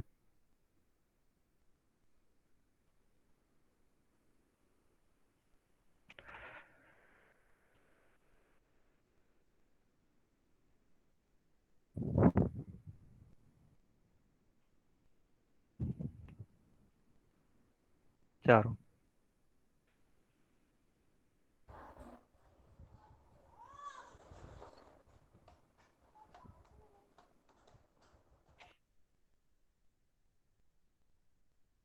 હા, એટલે એના પછી એક બીજો એક તમે એક જીપીએસસી જે ક્વેશ્ચન પૂછે છે તો એમાં જે એક જેની જેનર હોય છે બરાબર, તો એ છે જાહેર નિવેદન. એટલે એમાં પણ આપણે આગળ વાત કરી હતી એમ જીપીએસસી અલગ અલગ એનાલિટિકલ અલગ અલગ મલ્ટી ડાયમેન્શનલ ક્વેશ્ચન પૂછે છે. તો એમાં તે એક એપ્રોચ એવો રાખવો કે મોટે ભાગે જે જાહેર નિવેદન પૂછાતું હોય તો એ કોઈ રિસેન્ટ કોઈ ઘટના બની ગઈ હોય, કરંટમાં કોઈ ઘટના બની ગઈ હોય, તો એ ઘટનાને આધારે કંઈક નિર્ણય લેવાયો હોય કે પછી એના ઉપરથી કોઈ બહાર પાડવામાં આવેલું હોય બરાબર, તો એની વાત મોટે ભાગે નિવેદનમાં કરવામાં આવતી હોય. અથવા તો કોઈ મંત્રીશ્રી હોય અને એ મંત્રીશ્રી પોતે કોઈ નિવેદન આપતા હોય તો એના વિશેનું નિવેદન તમારે લખવાનું પૂછે. તો એની માટે પણ એક આખું જે એમાં એક તો પેલા તો ફોર્મેટ આપણને કેવું હોવું જોઈએ. તો ફોર્મેટમાં તો કઈ નહીં કે ખાલી વચ્ચે અહીંયા જાહેર નિવેદન લખી અને જે વિભાગ હોય એના વિશે લખી નાખવાનું. અને નીચે જે છે અહીંયા લેફ્ટ સાઈડમાં જાવક ક્રમાંક, તારીખ, ગાંધીનગર અને રાઈટ સાઈડમાં જે સહી છે એ સહી અને જે અધિકારી હોય કે મંત્રીશ્રી હોય તો મંત્રીશ્રી અને નીચે એમનો જે વિભાગ હોય એ વિભાગ. બરાબર. અમુક એવા શરૂઆતમાં ને એન્ડમાં અમુક એવા સેન્ટેન્સીસ છે કે જે તમે યુઝ કરી શકો છો. કે એક સેન્ટેન્સીસ આવું કંઈક શરૂઆતમાં આપણે બેક ઓફ ધ માઇન્ડ રાખી શકીએ કે જો એને કઈ લાગતું ઓળખતું પૂછાય તો આપણે આવું લખી શકીએ એમ. એવા ટેમ્પલેટ છે આપણે કહીએ તૈયાર કે આવું કંઈક મગજમાં હોવું જોઈએ તો સારું રહે. કે શનિવારે આ તારીખે 7 ફેબ્રુઆરી 2020 ના રોજ મુખ્યમંત્રીશ્રીના નેતૃત્વમાં મળેલી કેબિનેટ કક્ષાના મંત્રીમંડળની બેઠકમાં પ્રજાલક્ષી નિર્ણય લેવામાં આવેલો છે અને આ નિર્ણયની વિગતો આ મુજબ છે. એમ કરી અને જે નિવેદન માટેનું જે કંઈ પણ નિર્ણય લીધેલો હોય એ નિર્ણયની આપણે વાત કરી શકીએ. અથવા તો તમારે જો નિવેદનનો એન્ડ કરવો હોય તો નિવેદનનો એન્ડ આપણે આ રીતે કરી શકીએ કે આ જાહેર નિવેદનનો તાત્પર્ય સિદ્ધ થવા માટે આપ સૌની કે આપની જનભાગીદારીની તથા સહકારની અપેક્ષા છે અથવા તો આપનો સહકાર ખૂબ આવશ્યક છે. આવું આપ એન્ડમાં કંઈક આવી રીતે જાહેર નિવેદન જે છે એને કન્ક્લુઝન કે એને કન્ક્લુડ કરી શકો. અથવા તો પછી વધારે માહિતી મેળવવા માટે આપ અમારા નજીકના કોઈ સ્થળની અથવા તો આ વેબસાઇટ જે છે એ વેબસાઇટની મુલાકાત લઈ શકો છો. આવા 4-5 જે તમને ઘણી વખત તમે વાંચતા હોય તો ખબર પડી જાય કે અચ્છા આવી રીતે જાહેર નિવેદન જે છે એને પૂરું કરી શકાય. હમણાં એક જીપીએસસી ની જે એક્ઝામ લેવાની એમાં જીપીએસસી એક નિવેદન પૂછેલું કે વન અને પર્યાવરણ વિભાગ ગુજરાત રાજ્ય દ્વારા વિશ્વ ઓઝોન દિવસ નિમિત્તે લોક જાગૃતિ લાવવા માટે ઓઝોન સ્તરમાં થયેલા ઘટાડા અને પરિણામે ઊભા થયેલા પડકાર અંગે પ્રચાર માધ્યમોને જાણકારી આપતું વન અને પર્યાવરણ વિભાગના મંત્રીશ્રીનું નિવેદન લખો. એટલે હું બીજી વાર બોલું છું કે જો વન અને પર્યાવરણ વિભાગ ગુજરાત રાજ્ય દ્વારા વિશ્વ ઓઝોન દિવસ નિમિત્તે લોક જાગૃતિ લાવવા માટે ઓઝોન સ્તરમાં થયેલા ઘટાડા, એટલે જો અહીંયા પહેલો જે આપણને પ્રશ્ન પૂછવામાં આવેલો છે એમાં એવું કીધું છે કે જે વિશ્વ ઓઝોન દિવસ જે છે એ દિવસે તમારે લોક જાગૃતિ લાવવાની છે. તમે આ એક વિભાગના મંત્રી છો અને એ મંત્રી તરીકે તમારે ઓઝોન સ્તરમાં જે ઘટાડો થયો છે એ ઘટાડાની વાત કરવાની છે. અને સાથે સાથે એના કારણે જે પડકારો ઉભા થયા છે તે પડકારોની વાત કરવાની છે. બરાબર. તો આમાં મેં હમણાં વાત કરી એમ કે તાજેતરમાં જ કોઈ એક વિશ્વ ઓઝોન દિવસ ઉજવાઈ ગયો. બરાબર. અથવા તો આજે માની લો કે આજનો દિવસ જે છે એ વિશ્વ ઓઝોન દિવસ તરીકે આપણે ઉજવવાના છીએ. તો આપણે મંત્રીશ્રીનું જે નિવેદન લખવાનું છે એમાં આપણે એમ લખી શકીએ કે ભાઈ આજ રોજ તારીખ આ અને આ દિવસે આટલામાં વિશ્વ ઓઝોન દિવસ નિમિત્તે લોકોને એ જણાવતા આનંદ થાય છે કે જે ઓઝોનનું જે સ્તર છે એના કારણે ઓઝોન સ્તરમાંથી આવતા સૂર્યમાંથી આવતા અલ્ટ્રાવાયોલેટ જે બીટા રેસ છે એ બીટા રેસ જે છે એ સીધા પૃથ્વી ઉપર આવી શકતા નથી અને એના કારણે અ જે પૃથ્વી પરની જીવસૃષ્ટિ જે છે એ જીવસૃષ્ટિ અથવા તો એનું જે પર્યાવરણ છે એ પર્યાવરણ આ રીતે સસ્ટેનેબલ કરી આ રીતે પોતે એક સાતત્યપૂર્ણ રહી શક્યું છે. બરાબર. આવી રીતે એક તમે એક સેન્ટેન્સ લખ્યું કે ઓઝોન જે આખો જે પડ છે ઓઝોનનું કેટલું મહત્વ છે. પછી સાથે સાથે તમારે એ પણ લખવું પડશે કે ઓઝોન સ્તરમાં ઘટાડો શા માટે થઈ રહ્યો છે. બરાબર. તો આપણે જણાવવાનું કે તાજેતરમાં જ આપણે પોતે કહીએ છીએ એના બદલે કોઈ એક રિપોર્ટમાંથી કીધેલું છે એવું લખીએ તો વધારે સારું લાગે કે તાજેતરમાં જ યુનાઇટેડ નેશન્સ એન્વાયરમેન્ટ પ્રોગ્રામના ઓઝોન સ્તરને સંબંધિત બહાર પાડવામાં આવેલા એક રિપોર્ટ અનુસાર વધી રહેલા એરોસોલ્સના ઉપયોગ કે પછી જે આપણે રેફ્રિજરેટર્સના જે એજન્ટ જે છે એમાં વપરાતા ક્લોરોફ્લોરો કાર્બન્સ અથવા જો ક્લિનિક એજન્ટ જે છે એનો વધુ પડતો ઉપયોગ થઈ રહ્યો છે અને એના કારણે ઓઝોન સ્તરમાં અભૂતપૂર્વ ઘટાડો નોંધાયો છે.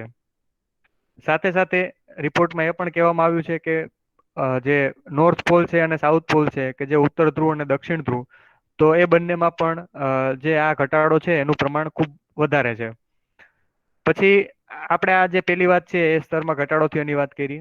હવે આપણે એને જે આ ઘટાડો થઈ ગયો છે તો એ ઘટાડામાં કયા કયા પડકારો આપણને પડી શકે છે એની વાત કરી શકીએ. તો આ એક પછી આપણે એમાં લખવાનું કે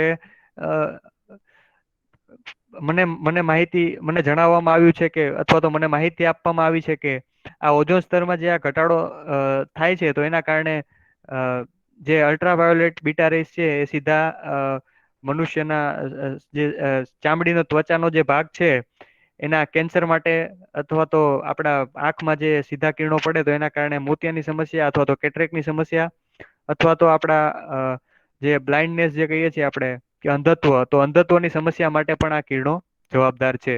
અથવા તો આ જે ઓઝોન સ્તરમાં પડેલો ઘટાડો છે એના કારણે આ એક મોટી સમસ્યા ઊભી થઈ શકે છે. બરાબર. પછી એક વન અને પર્યાવરણ વિભાગના મંત્રી છે તો વન અને પર્યાવરણ વિભાગના મંત્રી તરીકે આપણે આ જે કિરણો છે એનો જે આપણા વૃક્ષો છે એ વૃક્ષો ઉપર શું અસર થાય છે તો કે જે વૃક્ષો જે છે એના જે પાંદડા છે પાંદડાની સાઈઝ એ યોગ્ય પ્રમાણમાં એનો વિકાસ થઈ શકતો નથી. એનો જે થવો જોઈએ એટલો વિકાસ ન થવાને કારણે એક પ્રાથમિક ઉત્પાદકો ઉપર જે નિર્ભર કરે છે એવા દ્વિતીય ઉત્પાદકો અને તૃતીય ઉત્પાદકો ઉપર સીધી અસર થાય છે અને એના કારણે જે આખી શૃંખલા છે ફૂડ ચેન જે છે એ ફૂડ ચેનને સીધી અસર થાય છે. સાથે સાથે જે આખી રેસ્પિરેટરી સિસ્ટમ માટે જરૂરી ઓક્સિજન જે છે એટલા ઓક્સિજનનું ઓછા નાના અથવા તો ટૂંકા પાંદડાને કારણે રેસ્પિરેટરી આખી સિસ્ટમ ઉપર એની અસર થાય છે એટલું જરૂરી પ્રમાણમાં ઓક્સિજન ઉત્પાદન થઈ શકતું નથી. બરાબર. તો આવી જે કઈ પણ અસરો છે બરાબર એ અસરો આપણને એક મંત્રીશ્રી તરીકે લોકોને આપણે પ્રચાર માધ્યમ દ્વારા જણાવીએ છીએ. અને પછી આપણે એમને એક અપીલ કરી શકીએ એક પોઝિટિવ નોટ ઉપર એને કન્ક્લુડ કરી શકીએ કે આજના દિવસે આપણે સૌ મળી અને એવો સંકલ્પ કરી શકીએ છીએ કે આ જે એરોસોલ્સ જે છે અથવા તો રેફ્રિજરેટરમાં જે નવી ટેકનોલોજીના સીએફસી વગરના જે રેફ્રિજરેટર્સ આવે છે એનો આપણે મહત્તમ ઉપયોગ કરીશું, અને એરોસોલની જે પ્રોડક્ટ્સ કે જેને અલ્ટરનેટિવમાં એને ઉપયોગમાં લઈ શકાય એવી હોય એનો જ આપણે ઉપયોગ કરીશું, એન્વાયરમેન્ટ ફ્રેન્ડલી જીવન જીવીશું, આવો એક આપણે આજે સંકલ્પ કરીએ છીએ. અને આ જે નિવેદન છે એ નિવેદનનું તાત્પર્ય સિદ્ધ થાય એ માટે આપ સૌની ભાગીદારી અને આપ સૌનો સહકાર એ ખૂબ આવશ્યક છે. અને આના વિશે વધારે માહિતી મેળવવા માટે અમારા વિભાગની વેબસાઇટ આની મુલાકાત લો. બરાબર, એટલે આવી રીતે એક આખું આપણે નિવેદન લખી શકીએ ખરા એમ, કે જેમાં વન અને પર્યાવરણ વિભાગના મંત્રી શ્રી પોતે એક એનું એક નિવેદન આપે છે. તો આ એક જેનર હતો નિવેદન, અને નિવેદનમાં આપણે અ, જેમ મેં સ્ટ્રક્ચર કીધું કે આ પ્રકારનું એનું સ્ટ્રક્ચર હોઈ શકે છે, અને એ સ્ટ્રક્ચરમાં આટલી આટલી વસ્તુઓ એને એમાં ઇન્ક્લુડ કરી અને આન્સર લખી શકાય.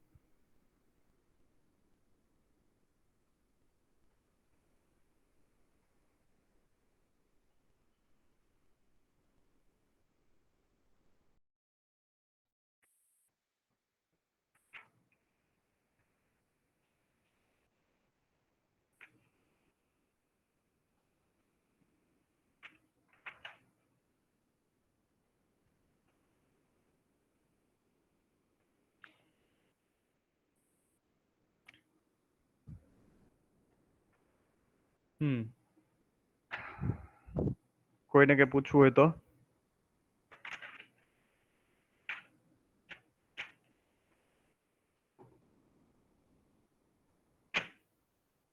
સારું. એક બીજું નિવેદન પૂછેલું છે કે વિશ્વના સૌથી મોટા સ્ટેડિયમના ઉદ્ઘાટન પ્રસંગે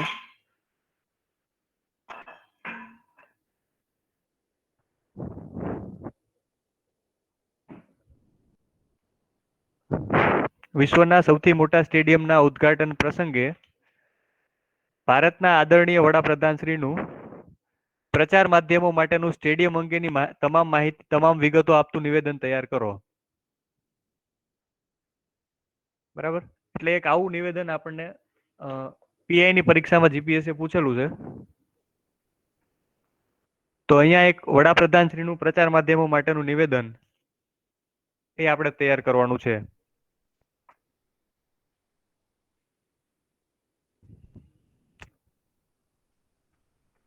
તો સૌથી પહેલા તો આ જે નિવેદન છે તો એ નિવેદનમાં આપણે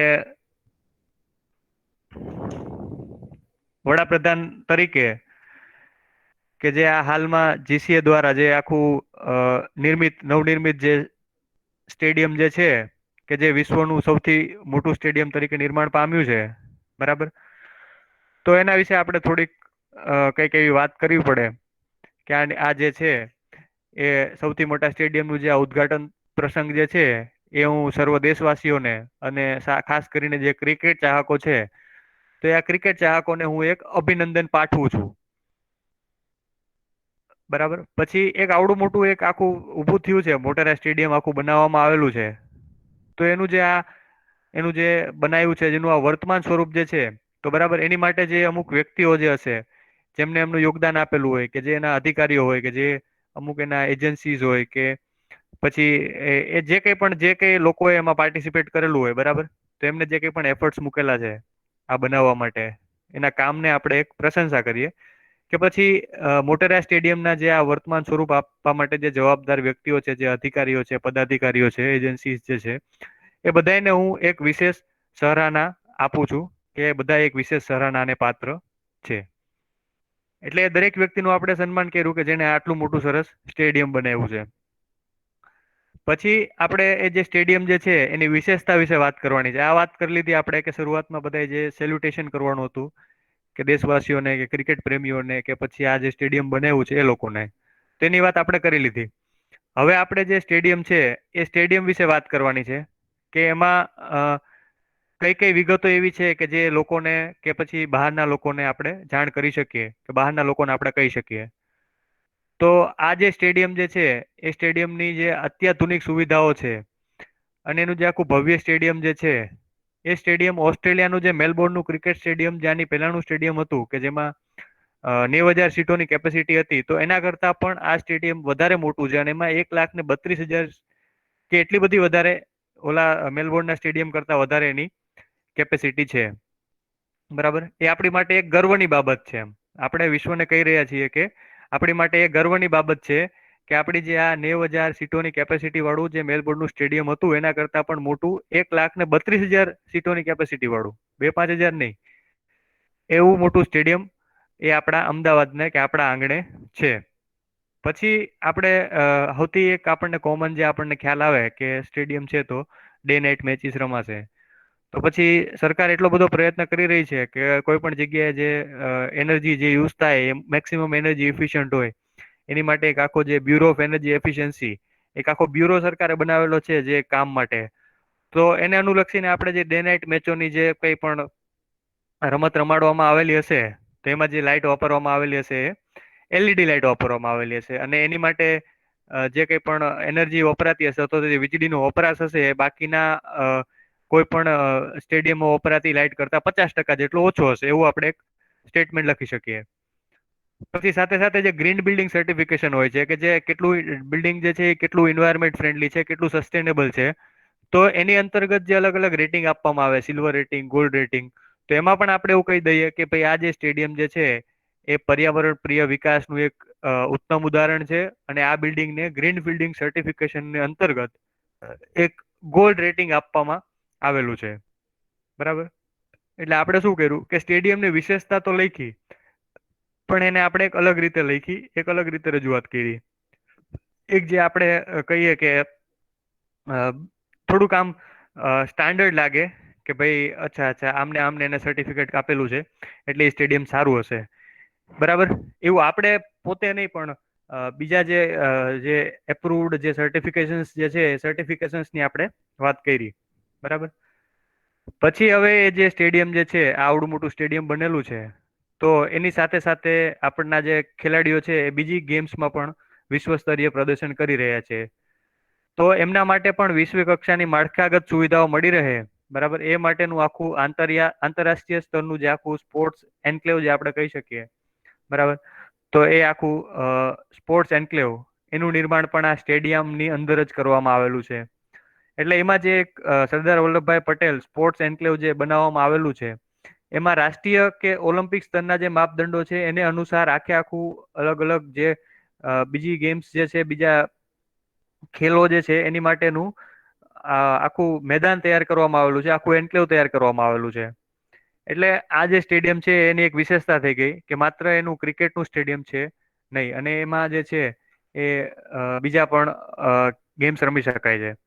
પછી સાથે સાથે સરકારની જે ફ્લેગશિપ ઇનિશિયેટિવ છે, ફ્લેગશિપ જે સરકાર સ્પોર્ટ્સ માટે કરી રહી છે, ખેલો ઇન્ડિયા છે, ફિટ ઇન્ડિયા છે, અથવા તો ટાર્ગેટ ઓલિમ્પિક પોડિયમ સ્કીમ જે છે, તો એવા જે સંકલ્પો છે એ પૂર્ણ કરવા માટે પણ આ જે સ્ટેડિયમ છે એ પાયાનો પથ્થર બની રહેશે, એવું એમ કે વિશેષજ્ઞનું માનવું છે. આવી રીતે આપણે કંઈક સ્ટેટમેન્ટ આમાં એડ કરી શકીએ કે જેથી એવું લાગે કે આપણો ક્વેશ્ચન જે છે એ માત્ર સ્ટેડિયમ સાથે કે અહીંયા નથી, પરંતુ ગવર્મેન્ટના જે ઓબ્જેક્ટિવ જે છે એની માટે આ સરકાર જે છે એ ખર્ચ કરી રહી છે, અને એનાથી શું ફાયદાઓ થશે તો કે પ્રશિક્ષણ અને એની જે પ્રતિભાઓ છે એ બંને સારી રીતે બંનેને એક અવસર મળશે, અને અવસરના કારણે એની પ્રતિભાઓ ખીલવશે. બરાબર, એનામાં અમુક ટીમ એને વિજય અપાવવાની, ખેલદિલી પૂર્વકની રમત રમવાની, એના કારણે એનું એક આખું ચારિત્ર્ય નિર્માણ થશે. અને સાથે સાથે દરેક યુવાનનું જો આવું ચારિત્ર્ય નિર્માણ થાય તો આપણો જે સમાજ બનશે એ સ્વસ્થ સમાજ બનશે, અને સ્વસ્થ સમાજને અંતે એક સશક્ત રાષ્ટ્રનું નિર્માણ કરવામાં આ જે સ્ટેડિયમ છે એ પાયાની એક ઈંટ સાબિત થશે. બરાબર, આવું એક આપણે પોઝિટિવ નોટ ઉપર જે આખું સ્ટેડિયમ જે છે એ સ્ટેડિયમની આપણે વાત કરી શકીએ એમ. અને આજે અંતે એકાદ સ્ટેટમેન્ટ એવું લખવું હોય કે ભાઈ નાગરિકો જે છે એ બધાને વિશ્વના સૌથી મોટા સ્ટેડિયમ માટે હું એમ કે હાર્દિક અભિનંદન પાઠવું છું, કેવી રીતે. તો પછી આવું જયારે વડાપ્રધાન નિવેદન આપતા હોય તો પછી એમાં વધારે માહિતી મેળવવા માટે તમે નજીકના કે પછી આ જે સ્ટેડિયમ છે એની અથવા તો આ વેબસાઇટની મુલાકાત લો, એ પછી થોડુંક એટલે એવું ન લખો તો ચાલે.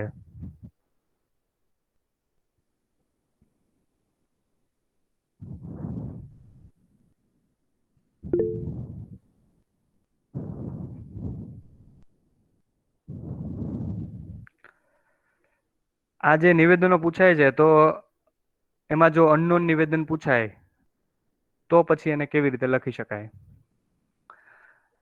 હવે નિવેદન કોણ કરે છે અને કઈ પરિસ્થિતિમાં કરે છે એને જો સમજવાની ટ્રાય કરો તો આપણે જે નિવેદન જે છે એને કેવી રીતે લખવું એનો થોડો ઘણો આઈડિયા આવી શકે.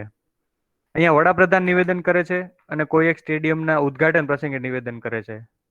તો પછી આપણે એ વડાપ્રધાન જે છે એનું અને એનું નિવેદન કેવું હોય અને સાથે સાથે આ કોઈ ઉદ્ઘાટનનું નિવેદન કેવું હોય એ બંનેને તમે આપણે કમ્બાઈન કરી અને આપણે લખી શકીએ.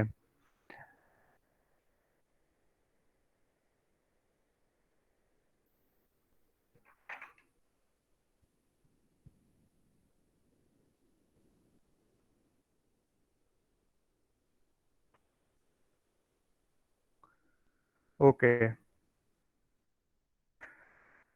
હવે પત્રકાર પરિષદનો ક્વેશ્ચન જનરલી પૂછાતો નથી, પણ જો કદાચ પત્રકાર પરિષદ પૂછાય તો પછી એમાં બસ આ જ જે ફોર્મેટ છે આ ફોર્મેટમાં તમે એની શરૂઆત કરી શકો કે આજના પત્રકાર પરિષદનો જે તાત્પર્ય છે એ આ કોઈ એક દિવસના દિવસે જે આમની અધ્યક્ષતામાં જે મીટિંગ ગોઠવવામાં આવી હતી અથવા તો મીટિંગમાં જે નિર્ણયો લેવામાં આવેલા હતા એને નાગરિકો સુધી પહોંચાડવાનો છે.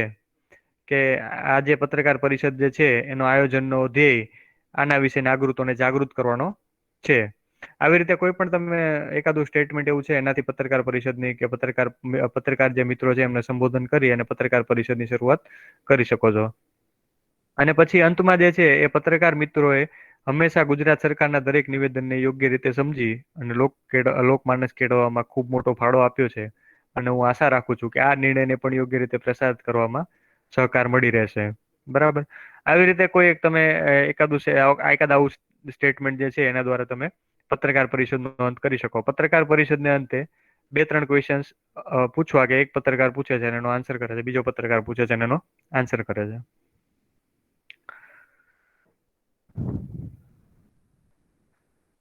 પછી એક ત્રીજી ટાઈપના ક્વેશ્ચન્સ પૂછાય છે કે એમાં પત્ર લેખન કરવાનું હોય છે. તો પત્ર લેખન કરતી વખતે જે પત્ર લખે છે એનું સરનામું અહીંયા આ રીતે જમણી બાજુ અને એનું નામ અને સરનામું જમણી બાજુ, નીચે તારીખ અને ડાબી બાજુ જેમને એ પત્ર લખી રહ્યો છે એમનું નામ, એમનું ડેઝિગ્નેશન, એમનું સરનામું જે કંઈ પણ હોય. અને આમાં બે ટાઈપના પત્ર પૂછાઈ શકે છે. એક તો ફોર્મલ પત્ર પૂછાઈ શકે છે અને બીજો ઇનફોર્મલ પત્ર પૂછાઈ શકે છે. ફોર્મલ પત્ર એટલે કે જે પત્રોમાં બે વ્યક્તિઓ વચ્ચેનો જે સંવાદો છે એ કંઈક ઓફિશિયલ હોય. બરાબર. એટલે અને બીજા જે પત્ર જે છે એમાં કોઈ સગા સંબંધીને, કોઈ મિત્રને એને જે લખવામાં આવતા હોય એના પત્રો જે હોઈ શકે છે. તો આવા બે પત્રો પૂછાઈ શકે છે. તો જ્યારે જ્યારે આવા ફોર્મલ લેટર્સ પૂછાય, ફોર્મલ પત્રો પૂછાય, તો ફોર્મલ પત્રમાં તમારે કોઈ જે વિષયની વાત કરવાની હોય એનો જે વિષય છે એ અહીંયા આવી રીતે થોડી સ્પેસ છોડી આગળથી અહીંયા વિષય અને એ જે વિષય છે એ વિષયને અહીંયા લખવો.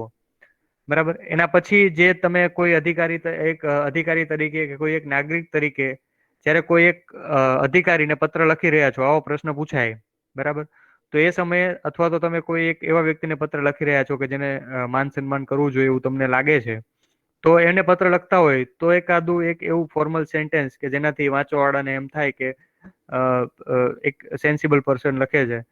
તો પછી એના માટે આવી રીતે એકાદું લાઈન લખી શકાય કે જય ભારત સાથે એક જવાબદાર નાગરિક અધિકારી તરીકે જાહેર હિતની એક અગત્યની બાબતે આપશ્રીનું ધ્યાન આપશ્રીનું ધ્યાન ખેંચવાની રજા લઉં છું. એટલે કે સાહેબ, હું પહેલા તમારી પાસેથી એક રજા લઉં છું કે મારે એક બાબત છે એ બાબતે તમારી સામે રજૂઆત કરવાની છે અને એના માટે તમારું ધ્યાન ખેંચું છું. બરાબર. એવું આપણે લખી લીધું. પછી જે કંઈ પણ પત્ર આપવામાં આવેલો છે તમારે એના વિશે તમારે જે કંઈ ફરિયાદ કરવાની છે તો એ ફરિયાદ શા માટે કરી રહ્યા છો, એનાથી શું ફાયદા થવાના છે, શું નુકસાન થવાનું છે, શા માટે. બરાબર. શું છે, મુદ્દો શું છે, એવું બધું જે તમને પત્ર માટેનું કન્ટેન્ટ જે તમે લખી શકો કે જે તમે સ્ટ્રક્ચર કરી શકો એ કન્ટેન્ટ લખવાનું. અને એકદમ એન્ડમાં તમારી પાસે આવા અમે સહકારની અપેક્ષા રાખીએ છીએ અથવા તો તમે પ્રાથમિકતાના ધોરણે અમારા જે આ ફરિયાદ છે એનું નિવારણ લાવશો. બરાબર. અને પછી રાઈટ હેન્ડ સાઈડમાં અહીંયા આપનો વિશ્વાસુ ક. અથવા તો પછી એવો પત્ર પૂછાય કે કોઈ એક અધિકારી તરીકે તમે તમારા ઉપલી અધિકારીને કોઈ સૂચનો જણાવતા હોય કે કોઈ બાબત વિશે પ્રકાશ પાડતા હોય તો પછી એમાંય તે અહીંયા અલગ અલગ જે કન્ટેન્ટ જે છે એ કન્ટેન્ટ બદલી નાખવાનું, પત્ર જે પૂછાણો હોય એને અનુરૂપ, અને આવી રીતે પત્ર લેખન તમે કરી શકો. પછી બીજા ટાઈપના જે પત્ર છે ઇન્ફોર્મલ, બરાબર, તો અહીંયા જે એમાં સેલ્યુટેશન થશે.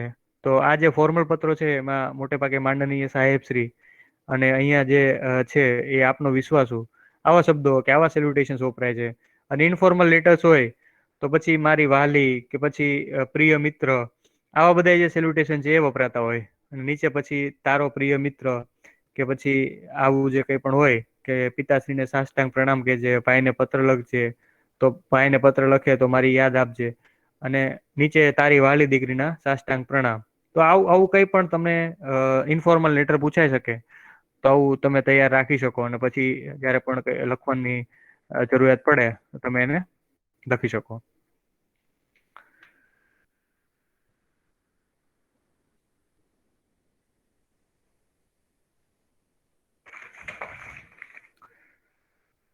જીપીએસસી એક ક્વેશ્ચન પૂછેલો છે કે છ જ શહેરના મ્યુનિસિપલ કમિશનર છો. તમારા શહેરમાં વરસાદી પાણીના સંગ્રહ માટે હાથ ધરવામાં આવેલ વિવિધ યોજનાઓ અંગેની જાણકારી આપતો અને સહયોગ માટે વિનંતી કરતો જાહેર પત્ર શહેરના નાગરિકોને સંબોધીને લખો. બરાબર. તો હવે આપણે એક છ શહેરના મ્યુનિસિપલ કમિશનર છીએ, અને આપણે આપણા જે સર્વ નાગરિકો છે એમની માટે એક જાહેર પત્ર લખવાનો છે. અને એમાં આપણે બે વસ્તુ કે આપણે બે ડાયમેન્શન કવર કરવાના છે. એકમાં એવું છે કે ભાઈ વરસાદી પાણીના જે સંગ્રહ થાય એના માટે જે વિવિધ યોજનાઓ કે જે મ્યુનિસિપાલિટી બહાર ચલાવે છે, તો મ્યુનિસિપાલિટી બહાર પાડે છે, એની જાણકારી આપવાની છે.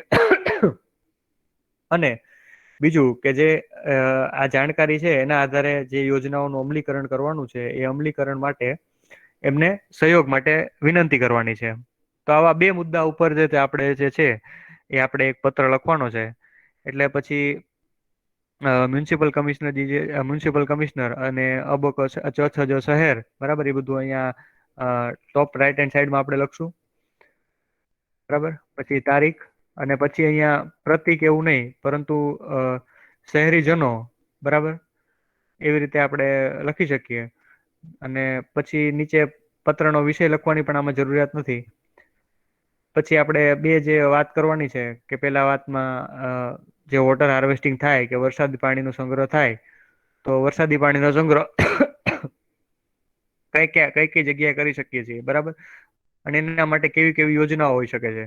તો એવું વિચારી અને 3 કે 4 યોજનાઓ, તો તમને આના માટે જો થોડું ઘણું ખ્યાલ હોય કે સરકાર જે છે એ આવું વરસાદી પાણીના સંગ્રહ થાય એટલે દર વર્ષે વરસાદ આવવાનો હોય સિઝનની પહેલા ક્લિનિંગની નાની એક્ટિવિટી કરતી હોય છે, અથવા તો જે બોરવેલ્સ હોય છે એનું ડિફંડિંગનું કામ કરતી હોય છે.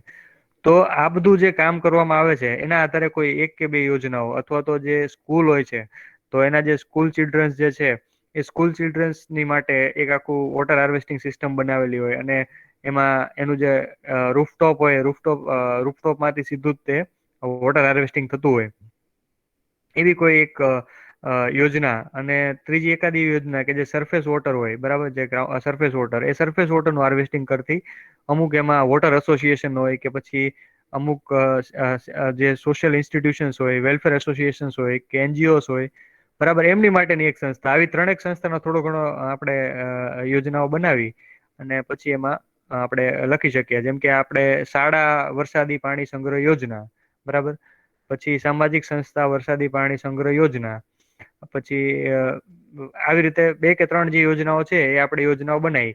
પછી જે એક ઓલું કેચી લાઈન જે હોય છે, બરાબર, catch the rain where it falls when it falls, તો આવું કંઈક આપણે એને ફ્રેશ કરી શકીએ. એટલે પેલા જે ભાગ છે એમાં આપણે આ ત્રણ યોજનાઓ, કે આ ત્રણ યોજનાઓ દ્વારા આપણે જે છે એ આપણે વરસાદી પાણીનો સંગ્રહ કરી શકીએ છીએ, અને એની માટે મ્યુનિસિપાલિટી પ્રયત્નશીલ છે. બરાબર. એ યોજનાઓની જાણકારી આપી દીધી, બરાબર, એ યોજનાઓ એમને કહી દીધી. પછી હવે એમનું ઇન્વોલ્વમેન્ટ કેવી રીતે કરશું?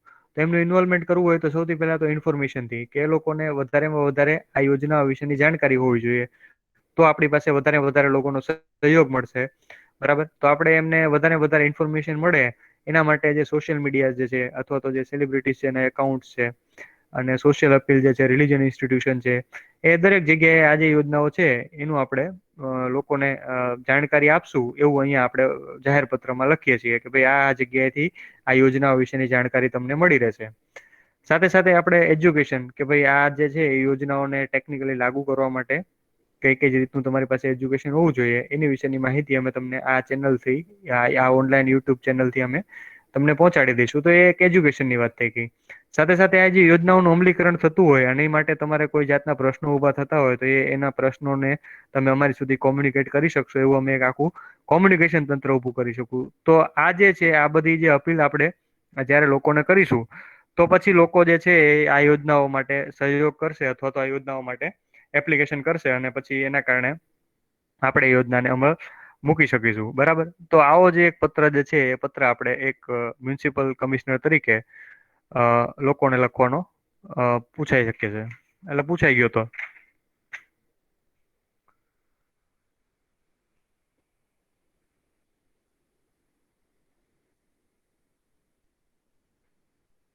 હમ પછી એક પત્ર આવો પૂછાણો હતો.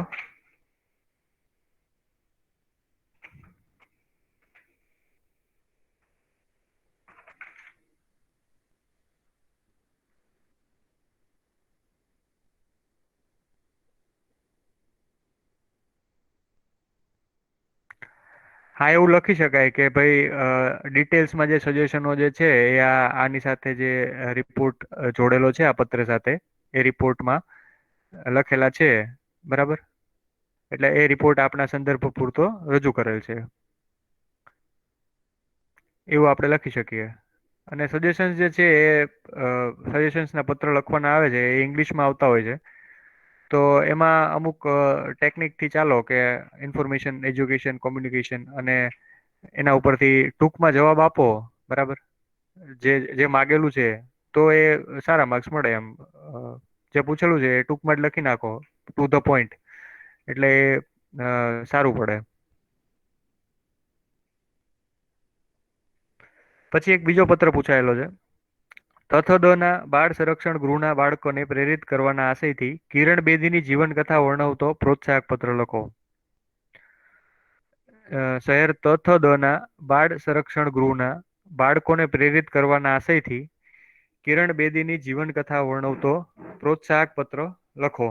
એટલે જો કિરણ બેદીની જીવનકથા જે છે એનું આપણે વર્ણન કરવાનું છે અથવા તો એના અમુક જે પ્રસંગો છે જે એમને આઈ ડેર કરીને જે લખેલી છે તો એમાં જે કઈ પણ પ્રસંગો છે બરાબર તો એ પ્રસંગોનો એવી રીતે આપણે ઉપયોગ કરવાનો છે. એ પ્રસંગોના આધારે આપણે એવી વાત કરવાની છે કે જેના કારણે જે બાળ સંરક્ષણ ગૃહમાં જે બાળકો રહે છે બરાબર તો એમને એક પોતાનું સારું જીવન જીવવા માટેની એક પ્રેરણા મળે. બરાબર. આવો એક આપણે પ્રોત્સાહક પત્ર લખવાનો છે. તો આની માટે આજે આવા કિરણ બેદી જેવું વ્યક્તિત્વ છે તો એમને જે આઈ ડે નામનું જે પોતાનું પુસ્તક લખેલું છે પોતાનું જીવન કથા જે વર્ણવેલી છે એમાં એમને એક ઇન્સિડન્સ એમાં એ લખે છે કે એ વખતે પોતે લગભગ આ એશિયન ગેમ્સમાં એ ટ્રાફિક મેનેજમેન્ટના ઇન્ચાર્જ હતા. અને એ જયારે ઇન્ચાર્જ હતા તો એ વખતે કોઈ સિનિયર કેબિનેટ મંત્રી શ્રી હતા અને એમની જે ફોર વ્હીલ હતી એ એમને રોંગ સાઈડમાં કે પછી નો પાર્કિંગમાં પાર્ક કરી દીધેલી હતી. એટલે પોતે એના ઇન્ચાર્જ તરીકે એની ગાડી ટો કરાવવાથી લઈ અને પોતાના ઓફિસર્સને આની માટેની ઇન્સ્ટ્રક્શન આપવા સુધીની દરેકે દરેક કામગીરી આ જે છે સિનિયર કેબિનેટ મંત્રીની ગાડી છે એવું એના પીએ દ્વારા કહેવા છતાં પણ આમને કિરણ બેદીએ કરેલી હતી. તો આટલી જે આ ફિયરલેસનેસની જે વાત જે છે બરાબર એ બાળકોને કરી શકીએ કે તમે પોતાના જીવનમાં પણ આવું કોઈ પણ એક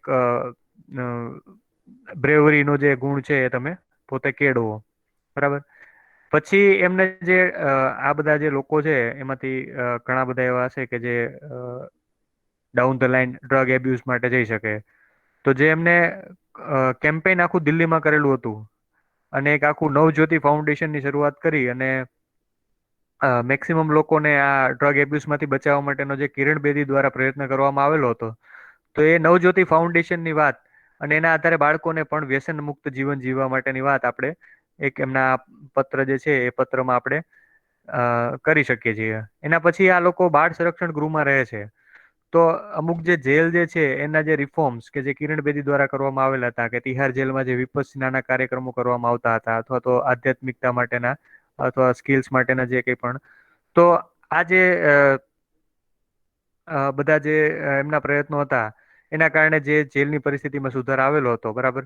તો એવા જ જે કાર્યક્રમો છે એ કાર્યક્રમો એમની હાલની બાળ સંરક્ષણ ગૃહમાં પણ બાળકો માટે કરવામાં આવે એવી માંગણી એ જે જેલના જેલર જે છે એમને બાળકો પત્ર દ્વારા કરે, એવું એક તમે આમાં એડ કરી શકો છો, કે એના કારણે તમારા જીવનમાં આવું પરિવર્તન આવી શકશે એમ, અને તમારા જેલની જે પરિસ્થિતિ છે એ સુધરી શકશે.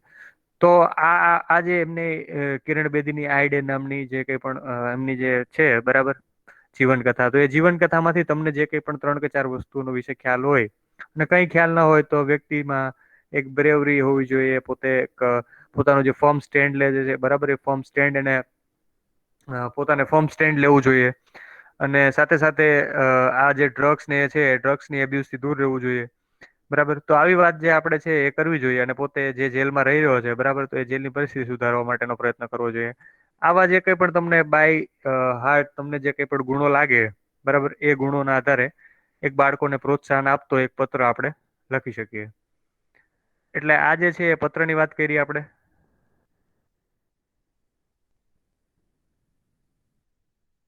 બરાબર. ત્યાર પછી ચર્ચા પત્ર.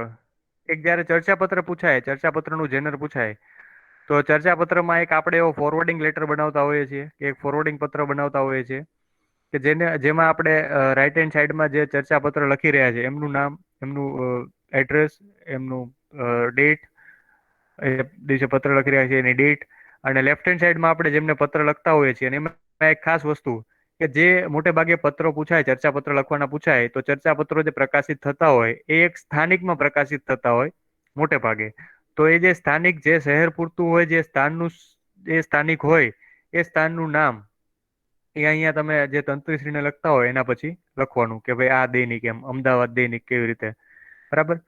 અને એના પછી જે છે એ આપણે એવું લખી શકીએ કે ભાઈ આ જે નિમ્નલિખિત ચર્ચા પત્ર જે છે, આપણે શા માટે આ પત્ર એમને લખી રહ્યા છીએ, તો આ ફોર્મલ લેટર છે, બે ઇન્ટેલેક્ચુઅલ્સ વચ્ચે તમે વાતચીત કરાવવાનો છે, એટલે આપણે એમાં વિષય લખ્યો કે ભાઈ નિમ્નલિખિત ચર્ચા પત્રને આપના પ્રસિદ્ધ અખબારમાં વિના મૂલ્યે પ્રકાશિત કરી જનમત કેળવવા બાબતે, બરાબર. આવી એક આપણે એમને કઈ બાબતે આપણે ચર્ચા પત્ર લખી રહ્યા છીએ એની વાત કરી, બરાબર. એના પછી આપણે એવું લખીએ કે એક સેલ્યુટેશન, કે માનનીય સાહેબ શ્રી, આજે હાલમાં લોકોમાં જે આ ભાવનાઓ વધી રહી છે, તો એના વિષયો ઉપર આ જે બિડાણમાં મેં જોડેલો છે ચર્ચા પત્ર છે, એ આપના પ્રસિદ્ધ અખબારમાં પ્રકાશિત કરી અને જનમાનસ કેળવવામાં મદદરૂપ થશો, એવી નમ્ર વિનંતી. આવું આપણે એક ફોર્મેટ બનાવ્યું. મોટે ભાગે તમારે ચર્ચા પત્ર જે છે આવી રીતે આ ફોર્મેટમાં તમે કોઈને ફોરવર્ડિંગ કરી દો છો, બરાબર. તો આ એમને એઝ ઇટ ઇઝ લખવાનું આવતું હોય છે. તો આવું તમને ખબર હોય તો ફટાફટ લખાઈ જાય, વિચારવું ન પડે બહુ. અને પછી અહીંયા આપણે ચર્ચા પત્રની શરૂઆત કરીએ છીએ. તો ચર્ચા પત્ર લખી અને ચર્ચા પત્રની બાજુમાં, કે ચર્ચા પત્ર માટેનું જે એક તમે ટાઇટલ લખો છો, એ ટાઇટલ જેટલું કેચી બની શકે એટલું વધારે સારું, કે એના ભલે માર્ક્સ કદાચ ખબર નહીં, પણ તમને આમ એ વાંચવાની મજા આવે ને, ટાઇટલ વાંચવાની મજા આવે એટલે એમને અંદરનું ચર્ચા પત્ર વાંચવામાં રસ પડે. પછી ચર્ચા પત્ર લખતા હોય તો જે કંઈ પણ મુદ્દો આપવામાં આવેલો હોય, જે વાત કરવાની છે આપણે ચર્ચા પત્રમાં, બરાબર, એના વિશેની એક બ્રોડ સમજ, એની એક બ્રોડ કોન્સેપ્ટ, કે વસ્તુ શું છે, વોટ ઇઝ ઇટ ઇઝ, મતલબ કે એ વસ્તુ શું છે, તમે એનો વોટ જે છે એને તમે શરૂઆતમાં ચર્ચા પત્રમાં 2 કે 3 લાઈનમાં લખો છો, બરાબર. પછી ચર્ચા પત્રમાં આપણે એવું કરીએ છીએ કે જે કંઈ પણ એના પોઝિટિવ પાસા હોય, કે અથવા એના નેગેટિવ પાસા હોય, બરાબર, તો એના પોઝિટિવ પાસા કે નેગેટિવ પાસાની આપણે પછી એમાં વાત કરતા હોઈએ છીએ. એટલે ચર્ચા પત્રમાં આ બધી વસ્તુઓ, પોઝિટિવ નેગેટિવ પાસા, પોઝિટિવ પાસાઓ, નેગેટિવ પાસાઓ, અને સાથે સાથે પછી તમે એને એન્ડમાં કોઈ એવા પોઝિટિવ સોલ્યુશન સાથે કન્ક્લુડ પણ કરી શકો છો. એટલે ચર્ચા પત્ર જે આખું લખવાનું થશે એ એમ કેવાય ને કે એક બધી બાજુના એમાં પાસા આવરી લેવાનો તમારે પ્રયત્ન કરવાનો, બરાબર.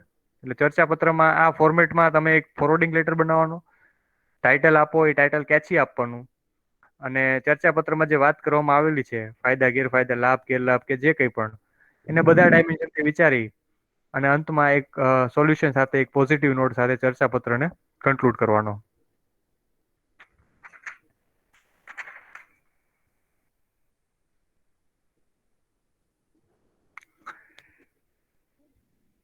ચર્ચા પત્રમાં એક અહીંયા રાઈટ ટુ ઇન્ફોર્મેશન જે કાયદો છે, બરાબર, એના ફાયદા અને ગેરફાયદા અંગેની દલીલ કરતું ચર્ચા પત્ર અબક સ્થાનિક વર્તમાન પત્રના તંત્રીને સંબોધીને લખો. બરાબર, તો હવે આ જે છે એ ગવર્નન્સ નો ક્વેશ્ચન થઈ ગયો. બરાબર, પોલિટી અને ગવર્નન્સ નો તમને રાઈટ ટુ ઇન્ફોર્મેશન કાયદો જે છે આવ્યો, એના કારણે સરકારમાં જે સુધારાઓ તમને લાગતા હોય, અકાઉન્ટેબિલિટી વધી, સિટીઝન સેન્ટ્રિક ગવર્નન્સ વધ્યું, કે પાર્ટિસિપેશન વધ્યું, ટ્રાન્સપરન્સી વધી, ઇફિશિયન્સી વધી, ઇફેક્ટિવનેસ વધી, બરાબર, એમાંથી તમને જે કંઈ પણ ચાર કે પાંચ સારા તમે એની આર્ગ્યુમેન્ટ સાથે તમે એને પ્રેઝન્ટ કરી શકો, એવા મુદ્દાઓને આપણે અલગ રાખી શકીએ છીએ. સાથે સાથે આરટીઆઈ જે છે, બરાબર, એને એક સેકન્ડ એઆરસી રિપોર્ટમાં એક સરસ સ્ટેટમેન્ટ વાપર્યું છે કે RTI is a key to good governance. તો આને આપણે એક ટાઇટલ તરીકે રાખી શકીએ કે જેનાથી શું છે કે આપણો જે લાભ અને ગેરલાભમાંથી વલણ કઈ તરફનું છે, કે આપણે કેટલું હકારાત્મક છીએ, એવું ટાઇટલ આપણે અહીંયા આપી દઈએ છીએ કે અમે ઓલરેડી આ કાયદો જે છે એના ફેવરમાં જ છીએ, અને અમે માનીએ છીએ કે જે ગુડ ગવર્નન્સ છે એના માટે આ છે એ માસ્ટર કી છે. તો right to information is a master key to good governance. આવું કંઈ પણ એનું ગુજરાતીનું જે તમને ટ્રાન્સલેશન આવડે કે ભાઈ કાંઈ માહિતીનો અધિકાર જે છે એ સુશાસનની સૌથી મહત્વની ચાવી છે. બરાબર, તો આવું એક કેચી ટાઇટલ એ આપણે એમાં ચર્ચા પત્રમાં શરૂઆતમાં રાખી શકીએ. પછી આ જે કાયદો છે એ કાયદાની આપણે થોડી ઘણી પૃષ્ઠભૂમિકા બાંધવી હોય, અથવા તો આ કાયદા વિશે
હલો.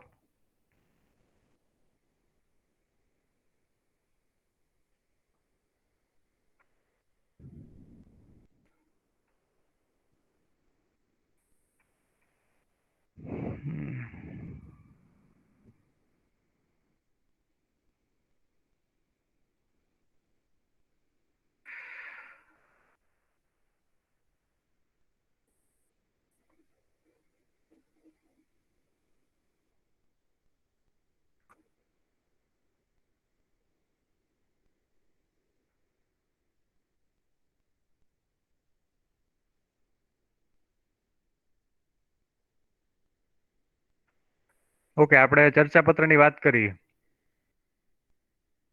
હવે આ જે ગઈકાલે જે આપણે મેં તમને વાત કરી હતી કે ગવર્મેન્ટના જે સોર્સિસ છે, બરાબર, સૌથી પહેલા જેને સૌથી લેક્ચર આપણે સ્ટાર્ટ કર્યો ત્યારે જે વાત કરી હતી કે ત્રણ સોર્સિસ છે, તો આ ત્રણ સોર્સિસ માંથી તમને જે કંઈ પણ એવા શબ્દ લાગે, તો એની માટે આ મેં ત્રણ જે અખબારી યાદી છે એ અલગ કરેલી છે. આમાં બે વસ્તુ તમે કરજો કે એક જે આમાં શબ્દ વાપરવામાં આવેલા છે એની ઉપર ધ્યાન આપજો, અને બીજું કે જે આમાં વાક્યની રચનાઓ કરવામાં આવેલી છે એ વાક્યની રચનાઓ ઉપર ધ્યાન આપજો. જેમ કે અહીંયા જે ટાઇટલ મારવામાં આવેલું છે કે ગુજરાત સ્થાપના દિવસે રાજ્ય સરકારની નવતર પહેલ, જન્મ મરણની નોંધણી પ્રક્રિયા ઓનલાઈન કાર્યરત. તો અહીંયા જો તમને બે ત્રણ નવા શબ્દો મળે છે. એક નવતર શબ્દ થઈ ગયો, અહીંયા કાર્યરત શબ્દ થઈ ગયો. તો એને મેં પેલા જેમ વાત કરી હતી એમ કે ક્યાંક અલગ જગ્યાએ તમે યાદ રહે એવી જગ્યાએ લખી લો અને એક બે વાર રિવિઝન કરો. જ્યારે જરૂર પડે ત્યારે પાછો લઈ આવીને વાપરો. તો આ જે છે એ જન્મ અને મરણની નોંધણી પ્રક્રિયા ઓનલાઈન કાર્યરત, એટલે આખે જે આ ટાઇટલ એમને ટાઇટલ આપ્યું એટલે આપણે ટાઇટલમાં ઓછામાં ઓછા શબ્દો એમને લખ્યા છે, પણ આખી વાત આપણને બરાબર રીતે સમજાઈ ગઈ છે કે આ શું કહેવા માંગે છે. પછી અહીંયા નીચે શરૂઆત થાય છે કે આરોગ્ય કમિશનર શ્રી જયપ્રકાશસિંહ હરે જણાવ્યું છે કે રાજ્યમાં કોરોના સંક્રમણની સ્થિતિમાં નાગરિકોને જન્મ મરણનું પ્રમાણપત્ર સરળતાથી મળી રહે અને આવું પ્રમાણપત્ર મેળવવા નોંધણી કચેરીમાં રૂબરૂ જઈ મુખ્યમંત્રી જરૂર માર્ગદર્શન અને સૂચના મુજબ જન્મ મરણ નોંધણી પ્રક્રિયા ઓનલાઈન કરી છે. આ પૂર્ણ થયે મળેલ SMS લિંક મારફત જન્મ મરણનું પ્રમાણ. પછી જો આ અહીંયા જે એમને શબ્દ વાપરો છે કે આ અંગતે વધુ વિગતો આપતા, તો એમાં એમને આપણે કહી શકીએ કે આ જે છે એ સ્પેસિફિકલી તમે આ ભાગને એનો ઉપયોગ કરી શકો. કારણ કે અહીંયા જો ત્રીજો જે આ પેરેગ્રાફ સ્ટાર્ટ થાય છે એમાં એમને એવું લખ્યું છે કે શ્રી શિવ હરે ઉમેર્યું હતું કે, અહીંયા એમને લખ્યું હતું કે આ અંગે વધુ માહિતી કે વધુ વિગતો આપતા. બરાબર. આની પેલા જે અહીંયા હતું કે એમાં એમને અહીંયા વાપર્યું છે કે એમને જણાવ્યું છે કે, બરાબર એક જ વાત એમને કહેવાની છે, ત્રણેય વાક્યમાં એક જ વાત રહેલી છે. પણ ત્રણમાં એમને શબ્દ જો વાપરે કે એમને પેલામાં કીધું કે જણાવ્યું છે કે, બીજામાં કીધું કે વધુ વિગતો આપતા, અને ત્રીજું એમાં કીધું કે ઉમેર્યું હતું કે. જોયું તમે? એટલે આ જે અલગ અલગ શબ્દો વાપરવામાં આવે છે કે એકને એક વાતને બે કે ત્રણ વખત તમે કયો છો, છતાંય દરેક વખતે એ વાત નવી લાગે છે. તો એની તમે થોડી ઘણી આ રીતે એના શબ્દો કે આવા જે સ્ટાન્જા છે એનો ઉપયોગ તમે કરવાની ટેવ તમારા લખાણમાં પાડી શકો છો. પછી આ જે સંબંધિત શબ્દ છે, બરાબર, આવા શબ્દો તમને જ્યાંથી મળે ત્યાંથી એક અલગ જગ્યાએ નોટ કરો. પછી આ જો અહીંયા સાધનિક કાગળો, આજે થર્ડ લાઈનમાં એન્ડમાં લખેલું છે અહીંયા કે સાધનિક કાગળો, બરાબર, એ સાધનિક કાગળો શબ્દ છે. એક સાધનિક કાગળો આપણે રોજબરોજની જે ગુજરાતી ભાષા બોલચાલની વાપરીએ છીએ એમાં ઉપયોગમાં લેવાતા નથી કે ઉપયોગમાં હોતો નથી.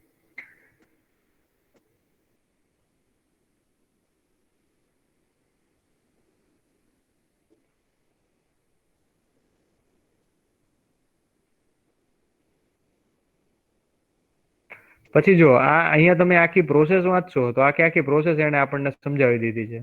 તો જો કોઈ પોર્ટલ વિશે તમને વાત કરવાની કે ભાઈ આ નવું એક ગવર્મેન્ટે કોઈ પોર્ટલની શરૂઆત કરી છે, એક વખત એવું પૂછેલું કે IORA, બરાબર, તો એના વિશેનું 2.0 જે વર્ઝન બહાર પાડવામાં આવ્યું છે, તો એ પોર્ટલ વિશેની વિગતો આપતું નિવેદન એ લગભગ 2000 આની પહેલાની GPSC ક્લાસ 1-2ની મેન્સમાં ગુજરાતીમાં એનું નિવેદન કે એ પૂછેલું. તો પછી એ સમયે જે આમને જે રીતે આખે આખું સમજાવ્યું છે કે પોર્ટલ કેવી રીતે કામ કરે છે, તો આવું જો આપણે સમજાવી દીધેલું હોય તો એકાદ માર્ક વધારે દેવાની શક્યતા રહે.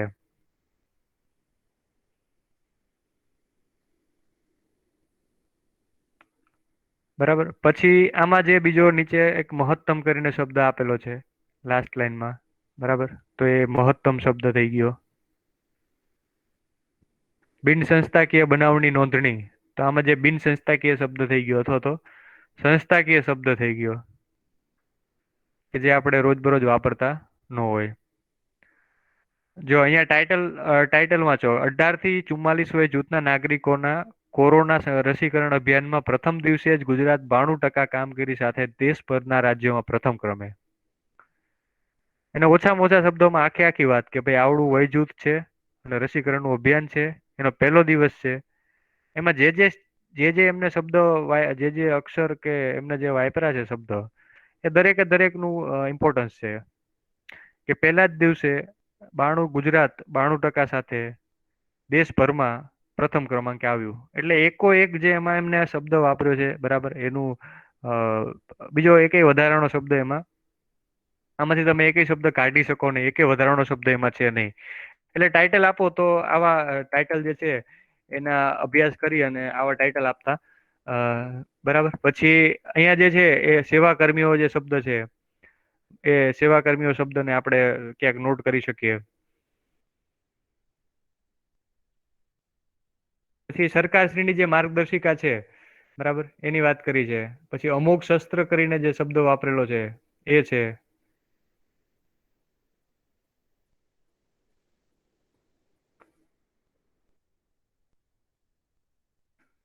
બહોળો પ્રતિસાદ, તો અહીંયા જે પ્રતિસાદ શબ્દ છે એ પ્રતિસાદ શબ્દ આપણે લખી શકીએ છીએ.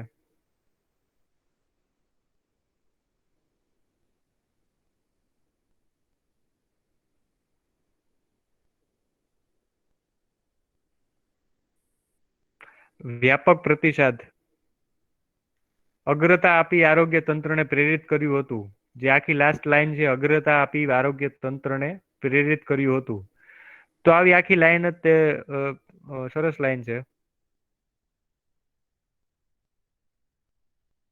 એટલે આજે આપણે આખા સમાચાર છે 18 થી 44 વર્ષના વય જૂથના જે નાગરિકોના જે સમાચારની વાત કરીએ છીએ, બરાબર.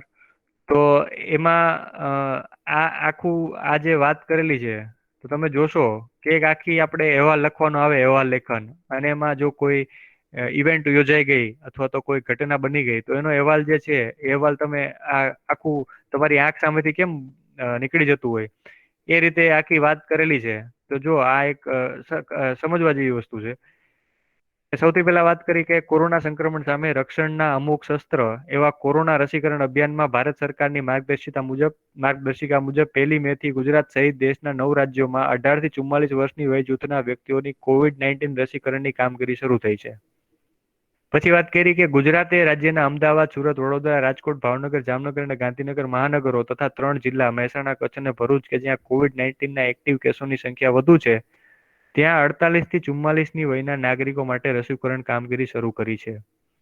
એટલે કે ભારત સરકારે આ એક માર્ગદર્શિકા બહાર પાડેલી છે. એ માર્ગદર્શિકાના આધારે અમુક શહેરોની પસંદગી કરવામાં આવી છે, અમુક વય જૂથની પસંદગી કરવામાં આવી છે, અને હવે એમનો રસીકરણ કાર્યક્રમ થાય છે.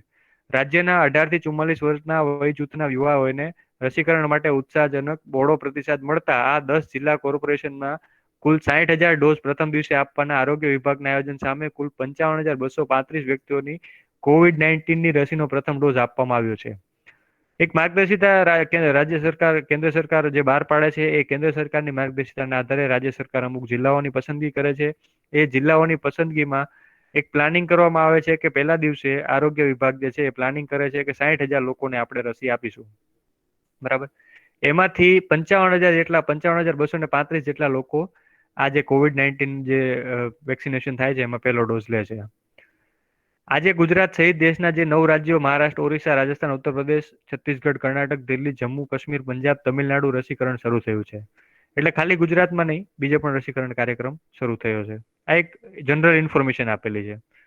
આ રાજ્યોમાં 80,000 જેટલા ડોઝ આપવામાં આવ્યા છે, અને ગુજરાત તેમાં 92% કામગીરી એટલે કે 60,000માં સામે 55,235 ડોઝ આપીને ગુજરાત સમગ્ર દેશમાં આમાં પ્રથમ સ્થાને રહ્યું છે. એટલે હવે વાત એ કરવાની છે કે આ જે કામગીરી થઈ ગઈ, એ કામગીરી તમે શાના આધારે તમે એને બેસ્ટ કામગીરી ગણો છો? તો કે બીજા અલગ રાજ્યોમાં પણ આવું કામગીરી ચાલતી હતી, પણ એમાં ગુજરાતની કામગીરી આ આંકડાઓને આધારે બેસ્ટ કહી શકાય. હવે શું કરે છે કે મુખ્યમંત્રી શ્રી વિજયભાઈ રૂપાણીના સઘન પ્રયત્નો, હવે આજે આખું ઘટના બની તો એનો શ્રેય આપે છે. મુખ્યમંત્રી વિજયભાઈ રૂપાણીના સઘન પ્રયત્નોના પરિણામે ગુજરાતને સિરમ ઇન્સ્ટિટ્યૂટ પુના તરફથી આટલી કોવિશિલ્ડ રસીના ડોઝનો જથ્થો પ્રાપ્ત થઈ ગયો છે. એટલે હવે ભવિષ્યનું શું આયોજન છે, બરાબર.